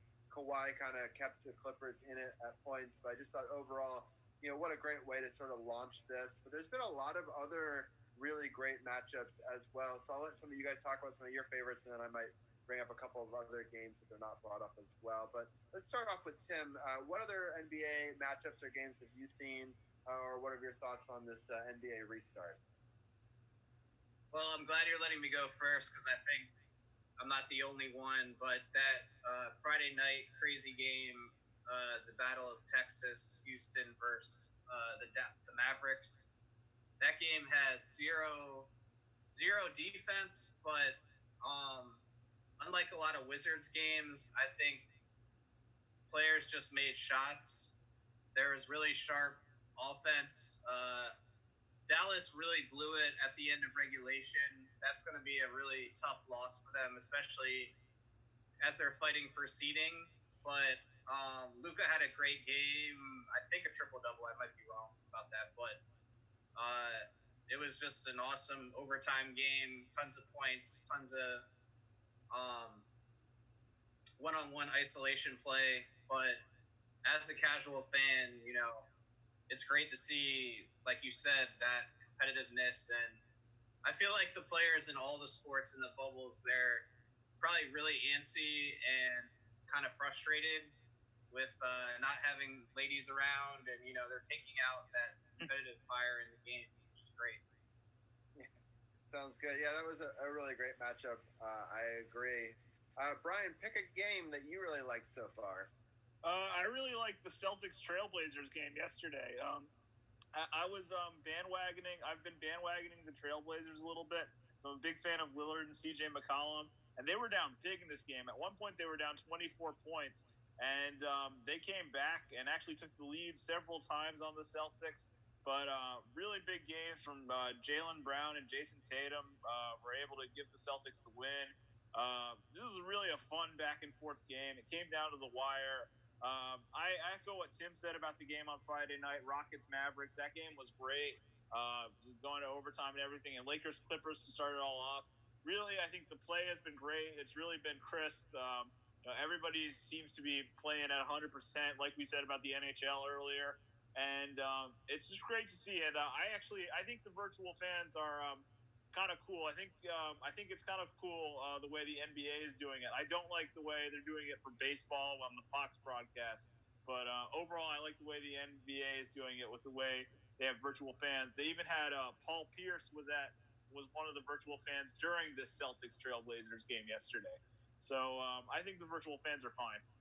Those got to be pre-recorded, right? But it's kind of funny because they must have some preset ones because, like, the second the camera went on him, he, like, changed his facial reaction. But I couldn't tell if it was, like, he's zooming in or they just, like, pre-planned that recording to change or whatever. But I thought it was interesting nonetheless. I don't know how they do it or what their thing is, but I definitely like how they've got a bit of the home court that they put into it as well to give a little bit of home court feel. And it's interesting to see how it's different between basketball and hockey. Hockey, it's like whenever a goal is scored, you have whoever scored it, their horn and their graphics go up. So it's not really like the home one, So, but in basketball, all the stats and all the graphics and stuff like that, it really feels like you're in that person's or in that team's home stadium. So that's pretty cool. All right, Ken, you get to pick the next game. What game did you find exciting or interesting that was not a Wizards game? I'm going to be completely honest with you. I haven't really watched much of the restart because, I mean, during this pandemic era, there's been so much wrestling and, with the podcast moving to the new platform, I haven't had really a chance to watch any games. But I've been noticing on social media, a lot of people have been killing that kid from the Magic for not kneeling and then tearing his ACL. You people are nasty. Y'all all get nasty awards. That's wrong. Who cares if the kid kneeled or didn't kneel? He got injured and people are celebrating it because he didn't kneel. And I'm like, y'all are nasty. Right. Let that kid live, man. Right.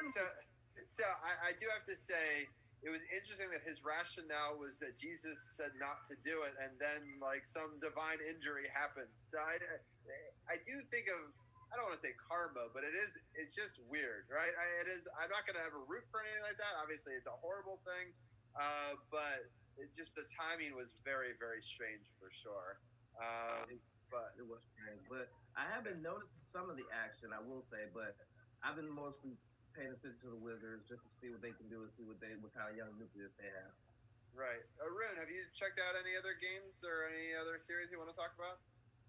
Yeah, I checked out most of those games that we're talking about, but I'll just mention the Raptors versus the Lakers. I thought that was an interesting game. The Lakers are, like Robbie pointed this out, they're 0-11 in their last 11 games against the Raptors, but more recently they have Anthony Davis and LeBron James, so like think things would be different. But Kyle Lowry had 34 points and 14 rebounds, and LeBron and Anthony Davis had like 36 points and like 16 rebounds combined. So it was kind of a crazy game in that sense, that the Raptors defense is still going strong. And if they had Kawhi Leonard, they'd still be the favorites pretty easily. But as it stands, the Clippers are probably, even though they lost to the Lakers earlier, as you guys mentioned, I think the Clippers will get Lou Williams back and Harold back, and they only lost to the Lakers by 2 points. It's probably like the Battle of LA's and Milwaukee, and maybe Toronto can make a run at the East. Who knows? Yeah, well, we'll definitely have a ton more to cover next week with those three Wizards games, and then maybe we'll even do another one of these segments where you guys can bring up games that you guys like, because there's just so many good ones.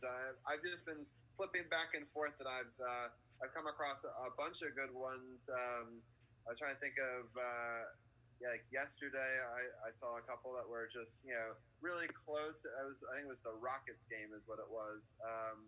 And so I thought that was a really good game against the Bucks, and I thought that was pretty incredible. I thought the Greek Freak Antetokounmpo put up 36 points, but they still found a way to lose. And I just thought the Beard just played out of his mind at the end of that game, and he was able to put up 24. Westbrook 31.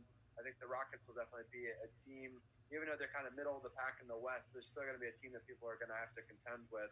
And the Bucks, for as good as they've played all season, I think they might be one of the teams that gets hurt by this long layover. They were just sort of on a roll for a lot of the season, and I haven't been so convinced, at least yet, that they are that same team.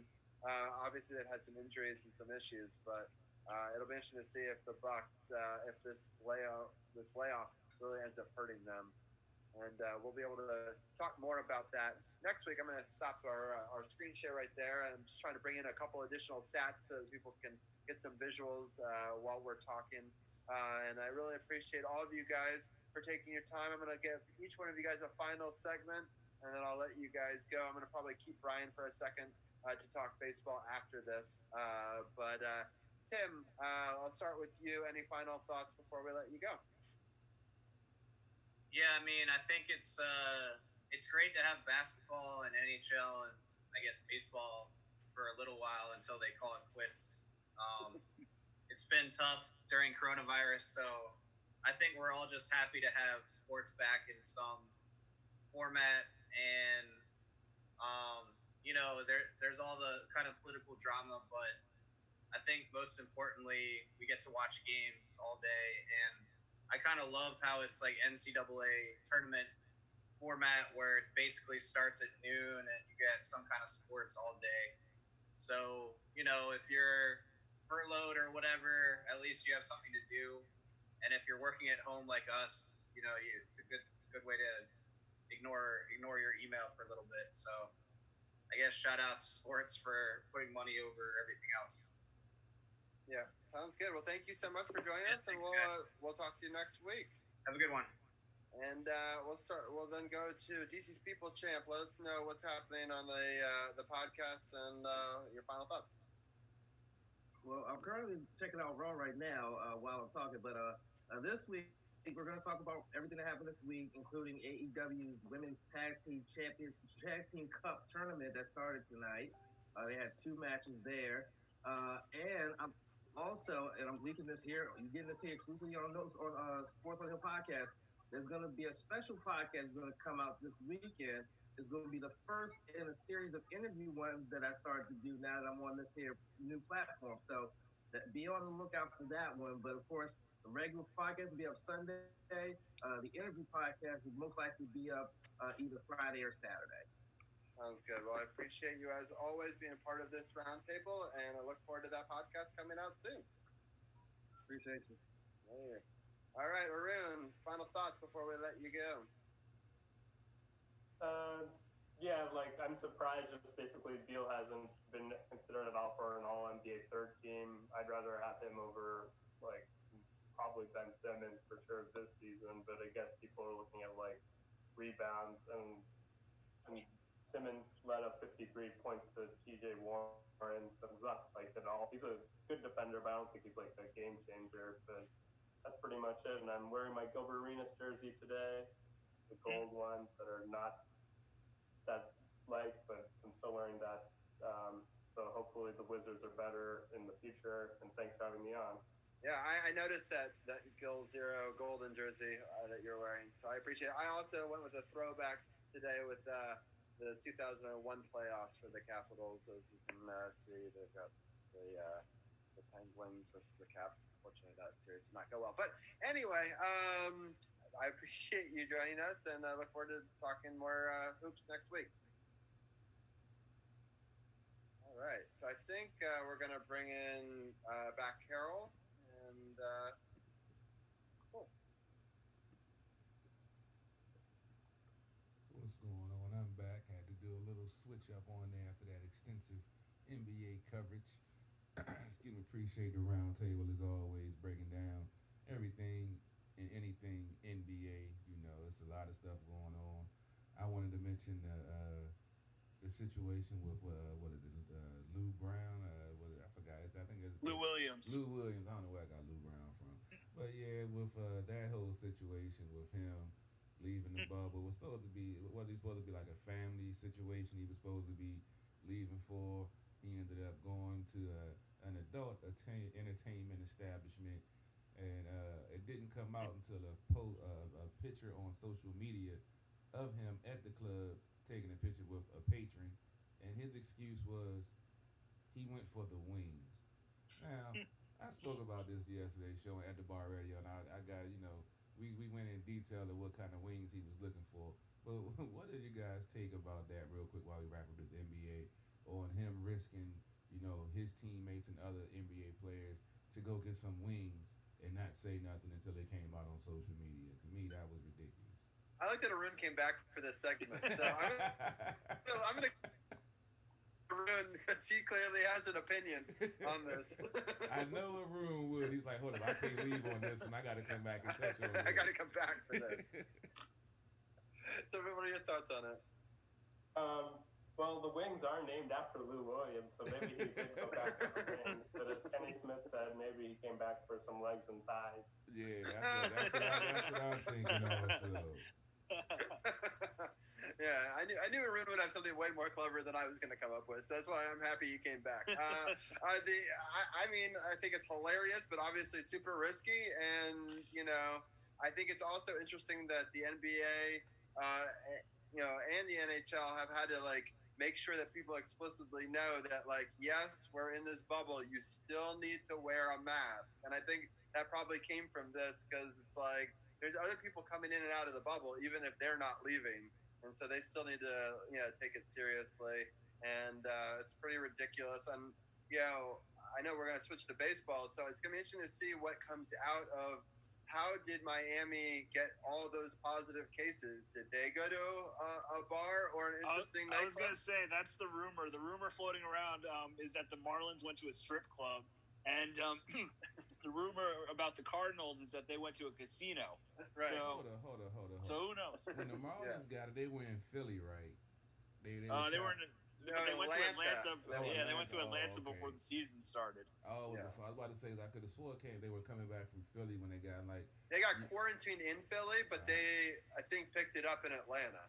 Yeah, I was just wondering. I'm like, you're in Miami with some of the hottest strip clubs around, and you go to Philly to go to a strip club. Like, it didn't make sense, but Atlanta, okay, that makes a little bit more sense. I just had to ask, Right. So, but it's like, how can this even go on? Like, I just don't. I just would talk. We're now migrating to baseball a little bit, but like, I don't see how this season can be completed. Like, I know it's some isolated incidents, but like, so now Miami has to like field a half team, right, with some additional minor league players. Well, are they playing yet? So they've gotten cleared to play. So all the people infected go back to Miami, and then they're joined with additional, like, I always want to say scab players, but they're not. They're obviously minor league players. But like, basically a half team of minor league players is going to have to join them, and then that's going to be competitive, right? To be like, it's like if this happens, where whole teams have to be made up of these minor league players, like, wins and losses are going to be so skewed by this, right? Yeah. Like, there's no way that this, like, I don't know how this works. It's beyond me. We touched on it at the beginning. I don't think the season's going to go through full effect, and I feel the same thing about football. With the travel aspect, that's where the NBA and the NHL have got it, nailed down. There's nowhere to travel. You can't account for the public. So even if they are wearing masks or they go out, they're traveling in different hotels and different stuff like that. So I honestly, I don't think the baseball season is going to go through the whole thing. Just like Manfred said, that if it continues to go this way, there's a possibility the season might get shut down.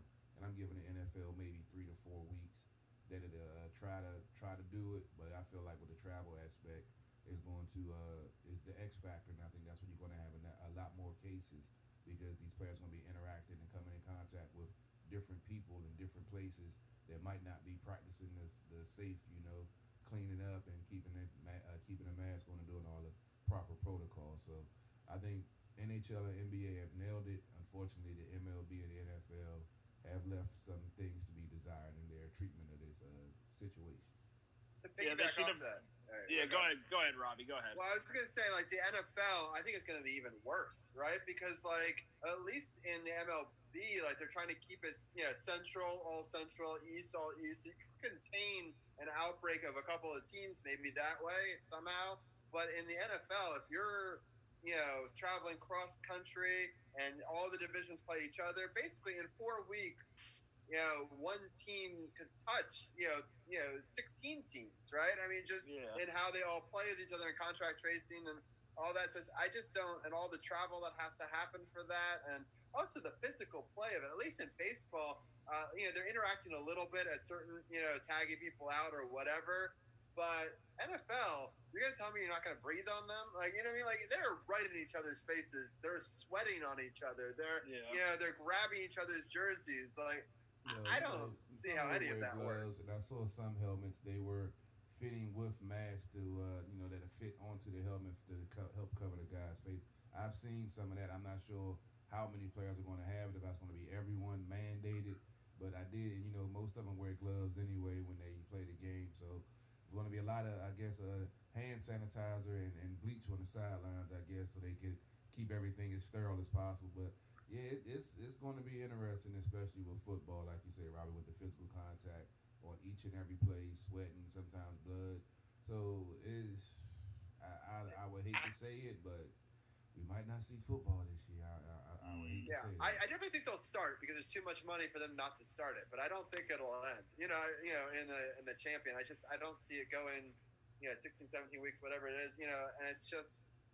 I think the frustrating thing about NFL and the MLB is it's just the lack of preparedness, it seems. Like, they have these, the fact that us, who do a lot of research on these things, have very little understanding of what they're going to do. Imagine the layperson, the people who don't do the research, right? They have no idea what's going on, right? And the players in the NFL have argued that they don't know what's going on. And that's like, they want to play, but they don't know enough information. Well, and they're about to start training camp. Yeah, well, at least they still have a little. I mean, like I said, with training camp, they're doing testing daily for the first 2 weeks. Since there is no preseason games, I think they're looking at it kind of like the hub situation, that each team would be at their facility that should be clean and they should be doing the protocol. So I don't think it's going to, like you say, the preseason and training camp, I think is going to be cool because they're all quarantined together. But once the season starts, like you said, the traveling and going to different places and touching the whole, I didn't even think about the aspect of, playing other divisions, and then, they play another team in their division, and boom, boom, boom, it can spread like wildfire. So that's a very valid point I didn't even think about, Robbie. It would have made more sense for them to do like the divisional bubbles, like have all the East teams play in one bubble, have all the Central teams, all the South teams, all the West teams. But, instead they decided not to do it. And now we're stuck with this. And I'm talking about football specifically, but same thing with baseball. I just don't see any way we complete it at this point. There have already been so many issues. And, I just don't know. It's definitely a dicey situation. It changes day by day, almost minute by minute. It's crazy. Yeah, I think that what they should have done for the NFL, I like the 4 divisional alignments. You play every team in your division twice, and you play every team in the AF, if you're in the NFC, the AFC equivalent of it, twice. And that gets you at least, quick math, that gets you to 14 games. Not a full 16-game season, but it does contain it. And it's close to a 16-game season. And you could have, done it that way. At least Robbie, it mitigates. Why you didn't call Roger Goodell during that idea? Why did you hold on to it just now? I know. If you would have called him at the beginning of the Breaking news. Robbie Solomon, the NFL's Robbie. You always call me about these things. Call the right people next time. Call the NFL head office. They probably could have used that. Damn it, Robbie. We'll have to share this podcast later with them and be like, we solved your problem. Send it to the NFL. Exactly. This is what y'all should have did. Y'all should listen to Robbie G, damn it. Right, exactly. All right, well, let's quickly just get to some of these baseball games. I know we only got 4 games to break down. I unfortunately didn't get to watch any of them, but I'll let you, Carol, break them down real quick, and then it's just kind of a weird baseball alignment with these teams have such a different amount of games played. Yeah, I'm not even going to get into that fact because it took me a while just to get these stats together, trying to figure out how many games the Nats have played. They're currently sitting 3-4. We talked about the series against the Marlins that got postponed. They were supposed to have this weekend, so they've only played 7 games. Last week they had a 4-game series with Toronto, which was, kind of funny because Toronto can't go home. So all 4 games were played at Nationals Park, but the last 2 games was with the Nationals as the visiting team, which means they batted first, which led to some interesting outcomes. If you looked at the box score, you might have got a little confused. But it was a 4-game series. The Nats were able to split 2-2. First game was unfortunate, a 4-1 loss. They gave up basically 4 solo home runs and couldn't muster enough offense to counter that. It was a hot day at the park, and you know how it is when it's a hot day. If you leave the ball hanging, leave it in the middle of the plate, it's going a long way. And we talked about it last week with the Yankees, how they, their powered them through the series. The same thing happened in the first 2 games of this series with Toronto. We're going to speak about this one. Anibal Sanchez took the loss. He gave up all 4 earned runs, all 4 solo home runs. He had 7 strikeouts, 1 walk, and he lasted 5 innings, giving up 4 earned runs. The winning pitcher was Ryan Borucki. He only went an inning of the 3rd, gave up 1 hit, no earned runs, 2 strikeouts, and a walk. Brian, did you get a chance to catch this game since Toronto's one of the teams I know you hate in your division? Yeah, no, I didn't. Unfortunately, I didn't get to see this game in particular, but that is a tough break for Sanchez. It's a lucky break that he gave up 4 home runs, and they were all solo home runs. That kind of kept the Nationals in the game. Indeed. But Sanchez is one of the more reliable arms out of the Nationals starting staff, and this is a disappointing loss for sure. But at least they were able to bounce back. I mean, this was definitely a frustrating one. Yeah, Sanchez is one of those guys that, you want him a little bit of wear and tear. That's when his pitches break better, and he has that deceptive speed. Doesn't have the killer fastball anymore, but he can go from 91, 92 and drop it as low as 70, 71 on some of his pitches, which is always a good way to get a guy out. Roumd, did you you get a chance to check out any of this game since I see you sticking around for the baseball segment? Yeah, I checked out like some of this game, but yeah, like the offense was just not really like they really missed Soto in this one as usual, and then during this game, like during this whole time, Soto's like, I didn't test positive, and he's gonna come back, and just like I've been seeing him like in all the stuff.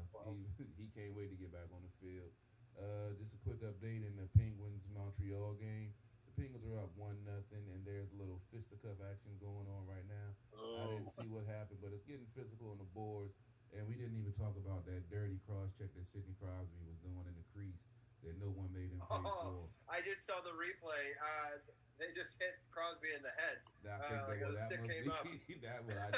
I think we just saw the retaliation for that cross check from game 1 in that instance. So perfect time to Rob. A good way to be on it. And the other game is 3-3, I believe, in the third period. Going back to that Dallas Stars game, I have that on the other TV, but right now it seems to be. Oh wait, somehow my game got switched. I'm gonna switch that back. But yeah, that game is pretty close as well. All right, well let's go. We'll keep updated on some of this hockey. You know, we cover it all. We got the hockey round robin playoff format going. We talking about baseball. We talking about basketball. We got it all covered for you. The second game of the series was another unfortunate 5-1 loss, powered by more home runs by Toronto. They have a very potent lineup. I had no idea how potent their lineup was until I kept on seeing balls leaving the yard, and that wasn't a good look. And ironically, Tanner Roark got the win for Toronto. He looked, pretty good. He had control of his pitches. Which is like I was speaking about Sanchez, which is normally for guys that have a lot of control and change speeds a lot. It's normally harder for them to have their good stuff when they first started. They're more of a pitcher that generally plays better. The more wear and tear during the season they get, that's when they have more control over their pitches. But he was definitely in control. He went 5 innings, giving up 3 hits, 1 earned run with 5 strikeouts and no walks. Austin Voth took the loss for the Nats. He went 5 innings, giving up 4 hits, 3 runs, 2 of those earned. We've talked about some of the defensive issues that the Nationals had with errors and everything. I didn't even recognize the infield at one point in some of these games because I was like, who is that guy? Who is that guy? But that's definitely something they need to work on because errors. I spoke about Starlin Castro. He had a couple of plays in that game that cost the team runs blatantly. He had a sure out that he threw the ball high, and the man on first got on first, extended an inning, and I think they hit a home run after that, a 2-run home run with that man on. So they definitely have some things to be desired in the field. You don't have Zimmerman out there. We missed Tony Two Bags on third base, so that also goes into the offense as Arun alluded to earlier. Did you get a chance to check out any of this game, Brian, or you weren't checking out your Yankees? Yeah, I'm usually watching the Yankees, but I'm even watching them right now. But good for Tanner Roark to come back and get a win against the Nationals. I'm sure that feels really good for him after being traded away. And like you said, the Blue Jays have a really potent lineup led by some players who were sons of former major leaguers, Kevin Biggio and Vlad Guerrero Jr. They're both studs. And Bo Bichette as well, Dante Bichette's son. All their dads used to be in the major leagues, and the kids are good. They are old. I remember all of those guys playing, Brian. Damn it. Yeah, they are definitely ones for the future, and the defense for the Nationals too. Like you said, I love Starlin Castro. He used to be on the Yankees, so I'm a fan of his. But you can't make defensive errors. There seems to be a lot of growing pains in the Nationals infield, just based off of what we've seen in these first couple of games so far. Struggling defensively for sure. Yeah, I saw it. They had Cabrera at first base, Kai Boom at second. I don't even know who was at third. Trey at shortstop. Trey has been playing some good ball in the field too. Yeah, other than Trey Turner. I was going to say Trey Turner's the exception. Yeah, everybody else like having Cabrera at first. Cabrera's normally a second baseman. Howie Kendrick normally play first. But yeah, they've been switching things up. I guess trying to find a place. Kai Boom is out there. A lot of pressure on him. He was supposed to be taking over at third. Like I said, I saw him at second the other day. So they're trying to figure some things out. Arun, did you get a chance to check any of this game out? Yeah, just like Turner, Eaton, they had like most of the hits. They had three of the four hits, and everyone else not so much. Just one hit by Castro, and everybody else not get a hit or a walk. Yeah, the offense has really been, up and down, sputtering, but going into the next game, which I believe. Real quickly, I have a scoring update. All right, go ahead, Robbie. The Vegas Golden Knights just scored 3 goals in 5 minutes. Wow. And so they're taking a 4-3 lead with 4:40 left in the third period. The last goal was very controversial. The guy skating through the crease knocked into the goalie stick. The goalie stick went flying. Then the guy who knocked the goalie stick out scores. Immediate washout. Goes to coach's review. They overturn it and say it was incidental contact. Oh. Then they can make the goal stand, and that's how they're taking a 4-3 lead again with 4 minutes left about in the third period. So I'll let you know if anything else happens in that. Wow, that's a crazy game because they were up 1-0 and Dallas scored 3 in a row, and then Vegas come back and score 3 more. Yeah, that incidental contact, they lucky fans not in the stands. That's all I got to say. They might would have came over the glass on that one, man. That's a rough one. But getting back to the Toronto series, the Nats lost the first 2, but as we mentioned, they were able to split and get a series tie. Game 3 was a 4-0 extra innings that ended in the 10th inning. As I mentioned, they were the road team in the last 2 games, so they got 4 runs in the top of the 10th, which we'll talk about in a little while. Daniel Hudson earned the victory. He went an inning and 2/3, giving up no hits, no runs, with 3 strikeouts. Shun Yamaguchi took the loss. He went 1 inning, giving up 2 hits, 4 runs. 3 of those earned with 2 strikeouts and 2 walks. Yeah, this was a interesting game. I actually did watch almost all of this because it was Scherzer was out there doing his thing. I believe he had, I want to say 11 strikeouts. I'm not sure, but it was an interesting game because it was like a pitcher's duel going back and forth. The Nats had a couple of opportunities with the bases loaded to try to, get some runs on the board, but unfortunately they didn't. Got to extra innings, had the bases loaded again, and actually cashed in, and were able to get the 4-0 victory in extra innings. I got my sports mixed up. But Brian, did you check any of this game out? Did you see this exciting 0-0 game going into the extra innings, man? Yeah, Scherzer pitched really well, obviously, like he usually does for the Nationals. And it's obviously really weird that they were the home team, the road team at Nationals Park. I can't get over that. The Yankees are actually going to be the home team in Philadelphia on Wednesday due to the storms that are coming up the East Coast. Yeah. So I'm going to have to get used to it. It's just weird scheduling. It's 2020. Everything's, completely crazy. messed up and weird. But, I think this was, a good win for the Nationals, especially after the last 2 days. Good road win. And, I think good to get the win in extra innings for sure. What That's about so crazy that all 4 games were won by the road team, but all 4 games were in Nats Park, Nats right? Park, yeah. Hey, man, crazy things are happening. Roumd, what did you say about this game? Did you get a chance to check it out? Yeah, I watched most of this game too, and Brian pointed out before this game that the Nats were 0-7 against the Blue Jays, and there was like some Canadian curse, and I guess one way to break that is playing like DC, like a road since game they left in Montreal, DC. they haven't been able to beat a Canadian team. Hey, I love these curses, man. That's hilarious. But yeah, it was a good game. I'm a defensive guy, so I love a good pitcher's duel. I love a game that go extra innings and be able to break it open and win it. 4-0, clear the bases. I didn't get into the score, and I forgot to pull that up, but I watched it. I can't remember right now, so we're going to move on to the next game. It was a victory, and that's all that matters. Last game of the series, the Nats were able to win that one 6-4. Ryan Harper earned the win. Went 1 inning 2/3, giving up 1 hit, no earned runs with a strikeout. Ryu, I don't know if I got that right. The ex-Dodgers pitcher that would always give the Nats problems. The Nats handled him pretty well. He only lasted 4 1/3, giving up 9 hits, 5 earned runs with 5 strikeouts and 1 walk. I actually remember remember the part of the game with Kurt Suzuki. I believe it was the top of the second. Yeah, he threw out a guy second. They were on the verge of trying to get a rally going, trying to get some runs on the board.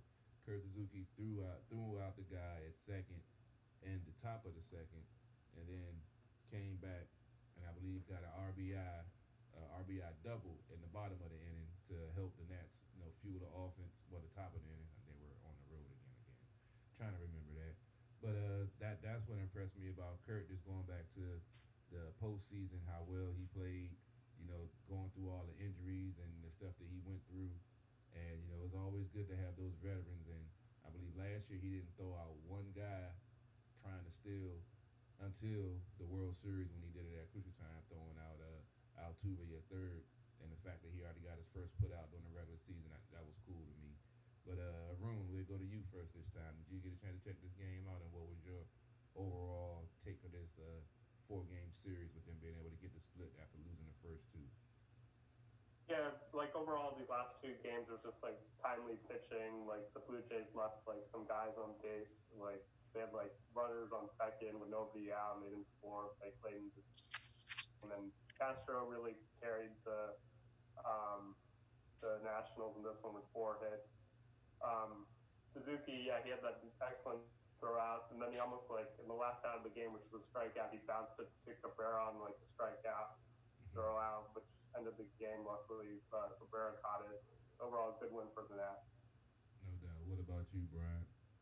Yeah, I didn't see any of this game, but definitely a good win.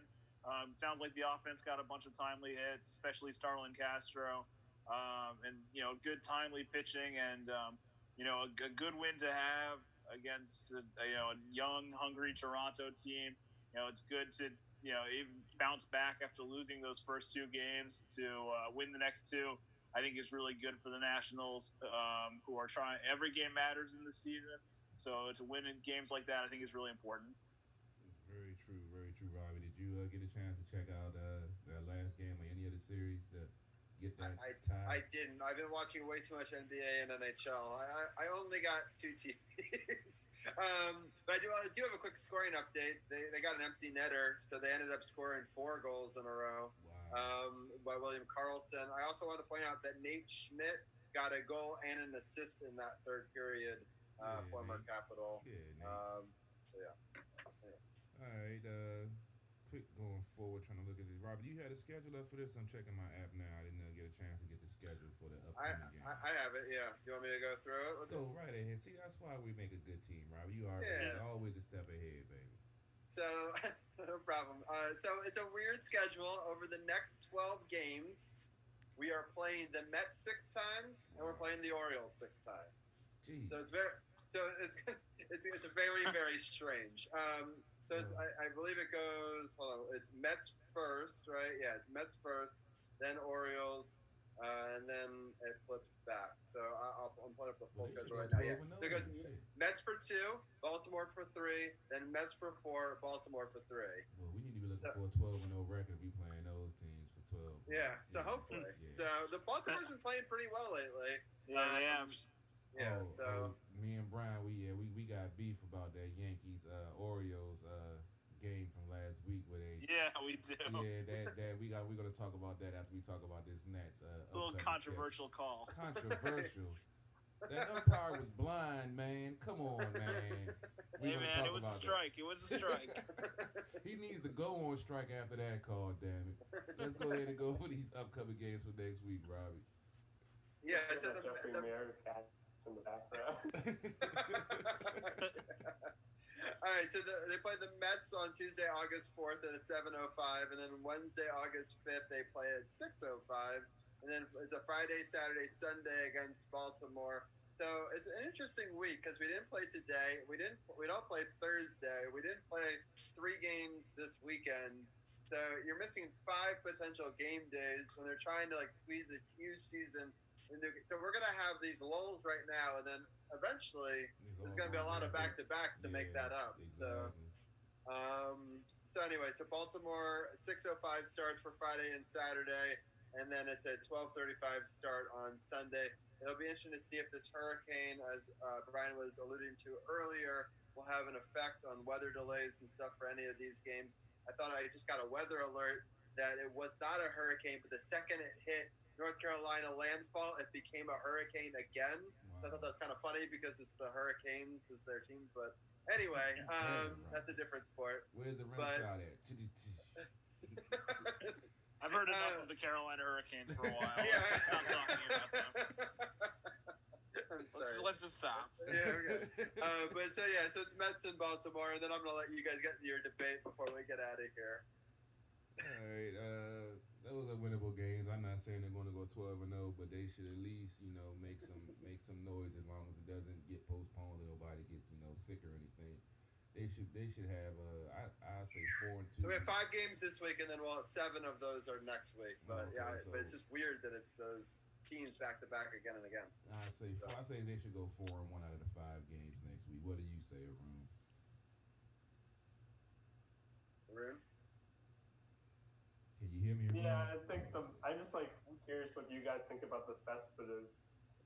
Yeah, I'm kind of waiting for that too. I was going to talk about that when you got to me. Well, I'm out of the loop, so fill me in. I'm not sure what's going on. I must have missed something. So, Yoenis Cespedes of the Mets did not show up to their game on Sunday. He just straight up did not show up. The team was not able to get in contact with him.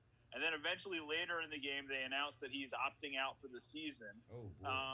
Personally, I think this is a pretty classless way for Cespedes to handle this, like to just go AWOL like this on the Mets. After you've already committed to teams, like I understand if you want to opt out, like that's fine.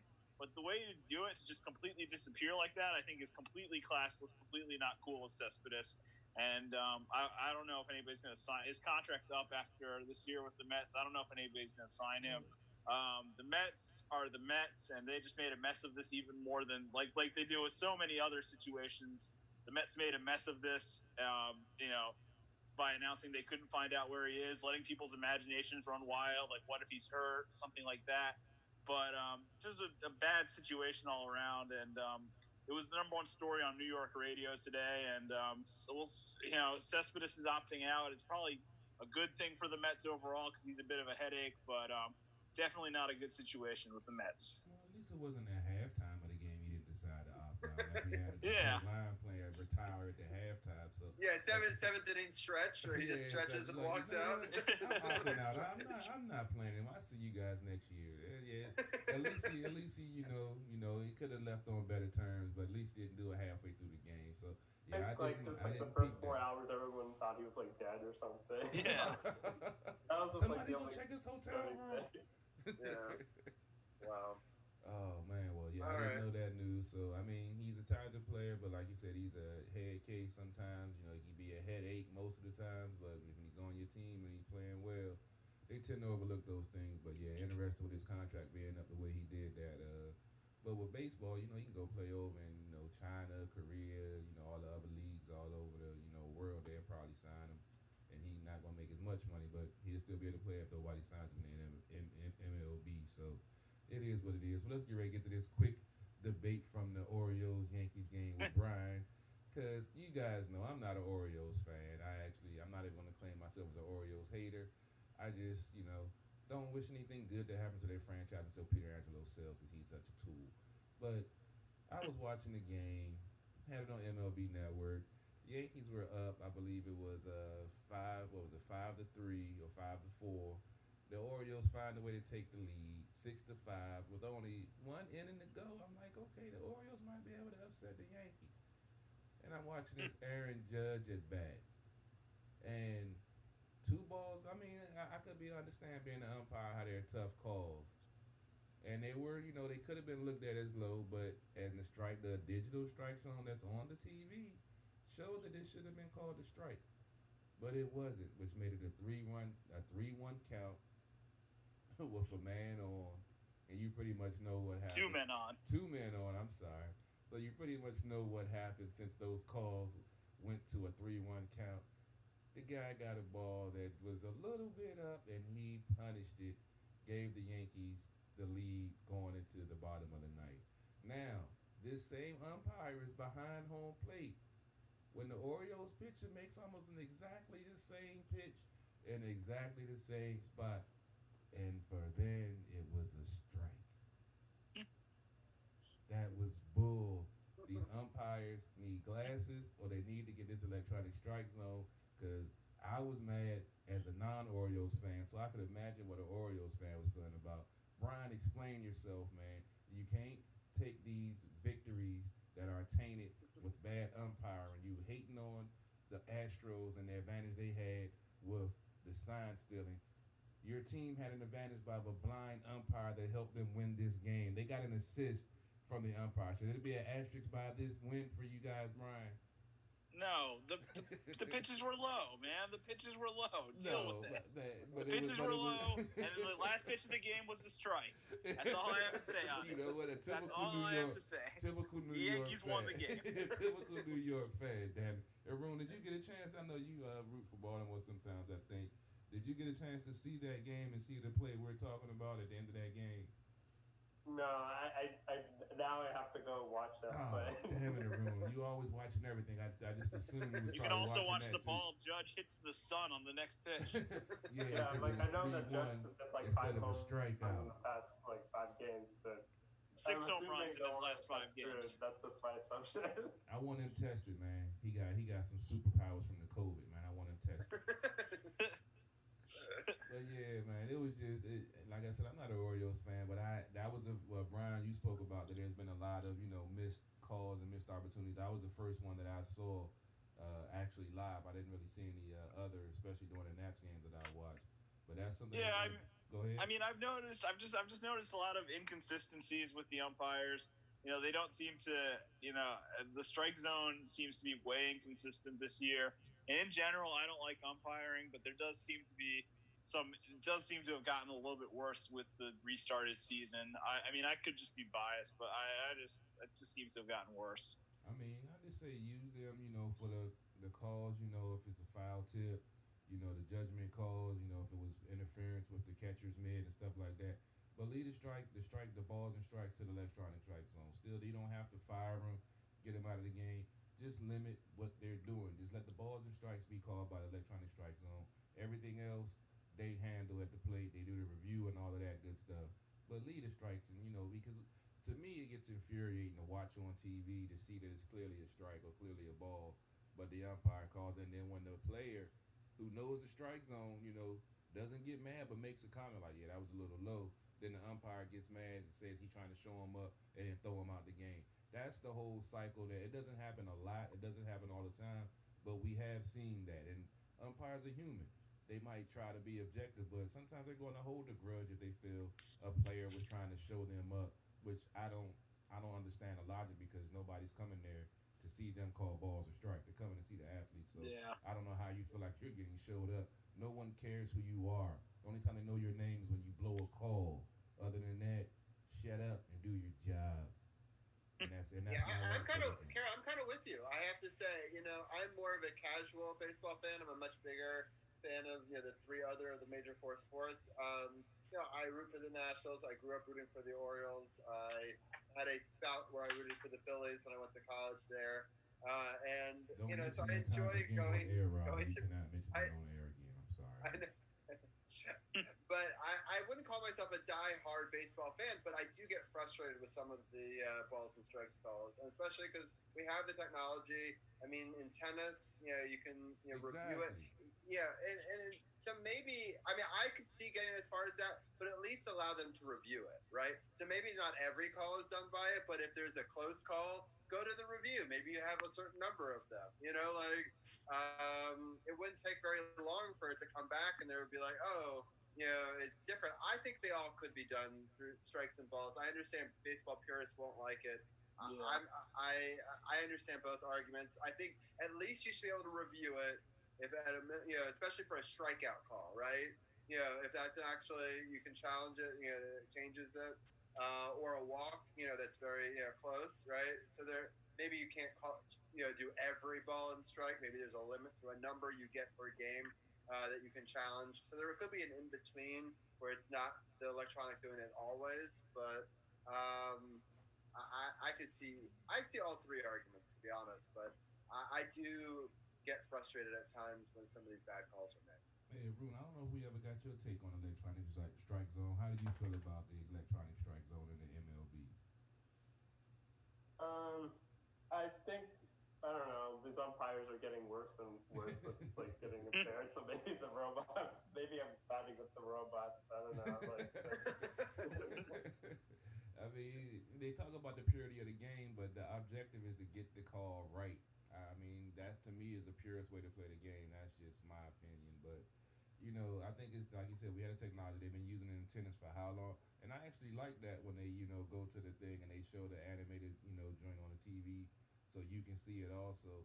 So I'm not a diehard tennis guy like Robbie, but I enjoy watching some, Wimbledon, the four majors. I definitely tune into those. But that's the thing that's frustrating. You see them using it in championship play that determines who's going to win, and they don't have any problems. But the MLB wants to be on that tradition and purity of the game and all of that other BS that really don't mean anything. Right. All right. Well, I think that now we've gone 2 hours and 20 minutes. I think we've covered a bunch of sports. Next week on Sports on the Hill podcast, well, let's add one more sport to it real quick. Okay, Robbie, real quick. All right. We haven't touched on the WNBA champion. Oh yeah, they're doing really well. Yeah, although they lost the last one. Yeah, I was right? going to run down the quick. They're 3-1. They just lost their last game to the Chicago Sky by 2. It was a buzzer beater, I believe. But they're sitting 3-1. The first game of the season was on the 25th of July. They defeated the Fever 101-76. Then they went on to play the Chicago. No, I forgot the Sun. I think that's the Phoenix Sun. No, not the Phoenix. Don't even get Connecticut Sun. Connecticut Sun. Damn it, I knew it was in the division. Just couldn't remember the name. They defeated them 94-89. Then on the 30th, they faced off against the Storm. They defeated them 89-71. And I just mentioned on August 1st, they played the Chicago Sky and lost to them 88-86 on a buzzer beater to put them at 3-1. But we had mentioned them all season 5. Well, it's only been two weeks, but we didn't mention them on some of the test shows we did either. But they are the reigning WNBA champions, and we need to treat them as such on the show. Right. Well, if we're going to talk about teams, we should also just briefly mention that DC United is 1-2-2, and they've got 5 points. So they're out of the MLS's back tournament, though. They're not playing for a while. Yeah. So there's that tournament. The MLS is back, but then is there more games after that tournament? There are, but I don't think they're for a while. They still have to finish the tournament. The tournament's still going on. Got it. So they were doing okay at one point, but then they kind of fell off. So they lost their last game, the Montreal Impact. That was a 1-0 loss, I believe, right? So anyway, well, now we've covered all 5 major sports, right? So, we didn't really cover the Redskins all that much other than how nervous the Redskins. Oh, yeah. Dang it. I almost got out of the episode. That's $2 in the jar, baby. $2 in the jar. The Washington football team really hasn't had anything going on lately that I've picked up on. They had a couple of pressers that I haven't had a chance to check out yet. But they're in training camp. They're, getting together. We mentioned the Kyle Allen, Alex Smith, Dwayne Haskins quarterback situation. I actually saw a report that they said Alex Smith has been looking good on the field, just running around and doing whatever. And as I'll say it once, I'll say it again. I don't believe Alex Smith will take another snap at quarterback in the NFL. That's my word. I'm going to stick to it until I see it happen. I will not say I was wrong. I'm sticking with my word on that one. And as I said before, one other thing about the Washington football team that I want to mention is they the way the training camp is set up, it obviously was delayed and into this, so they don't have any of the preseason games, and so I believe that the full team gets together starting August 17th. So they've been sort of coming back and trickling in, but they won't do their full workouts with everybody until then. All on the field together, and then they'll have a couple of weeks to prepare for that season opener. So we'll definitely. I feel like next week we'll talk more hockey because we'll be able to preview the whole playoff picture. We'll talk a little bit more of the NBA, maybe not quite as in depth as we did this week, but we'll definitely break down some of those Wizards games and a couple of our thoughts overall. We'll talk about those 5 Nationals games that are happening and any Washington football news that happens as well. But it's been a great show. I want to thank Brian and Arun for being a part of this baseball roundtable.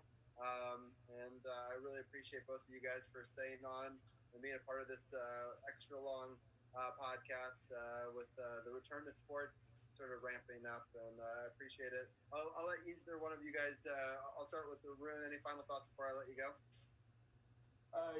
Just the Mystics had an interesting Twitter fight this week. Andre Iguodala versus a Mystics player. So I don't know. It's just kind of weird. Random, the highlight of the Mystics season.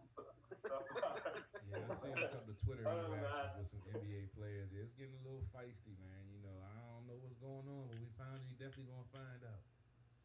Sounds good. Well, Arun, we'll talk to you next week for the NBA Roundtable. Maybe we'll have you back for more baseball talk as well. Sure. Thanks, Aaron. All right, Arun, appreciate it. Take it easy, man. All right, Brian, here's your weekly time to shout out the New York Yankees. I just want to say the Astros are still cheaters. Joe Kelly, free Joe Kelly, and let's go Yankees. Have a good night. We didn't even touch on the throw. Me and Robbie had a very long exchange about this throwing situation. We don't want to go any longer, but we will have to debate that next week, Brian. Because definitely. Yeah, we got some beef on this one, man. I feel for sure. I call for the hell with Joe Kelly. He should have got more games, in my opinion. Oh, please. Yeah, I agree with Brian for the record. So we're gonna go that way.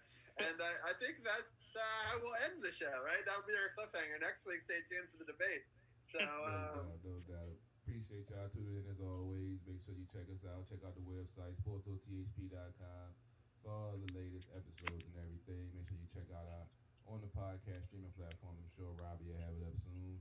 I'll be chopping up some of the links, trying to post it on social media. Also, chopping it down in the segments. We know nobody's going to watch the whole 2.5 hours.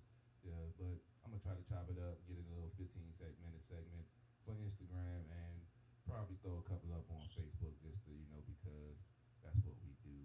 But make sure you tune in at the Bar Radio on Sundays, either at 3 o'clock or 6 o'clock. We always stay posted. We keep it real. We talk sports, politics, current events. Make sure you go check out SportsOTHP, our current accessories. Cop some of the District of Champions gear. You see the backdrop. You can have one of those hanging in your room. You have a pillow, cup, coffee cup, phone holder, phone case, whatever you want. Just go ahead and cop something and help support the movement.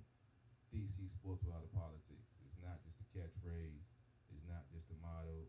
It's what we do.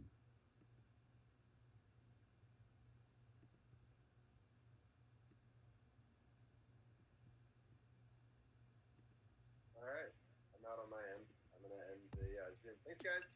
Yeah, see you guys later. Thanks for having me. Yep. All right.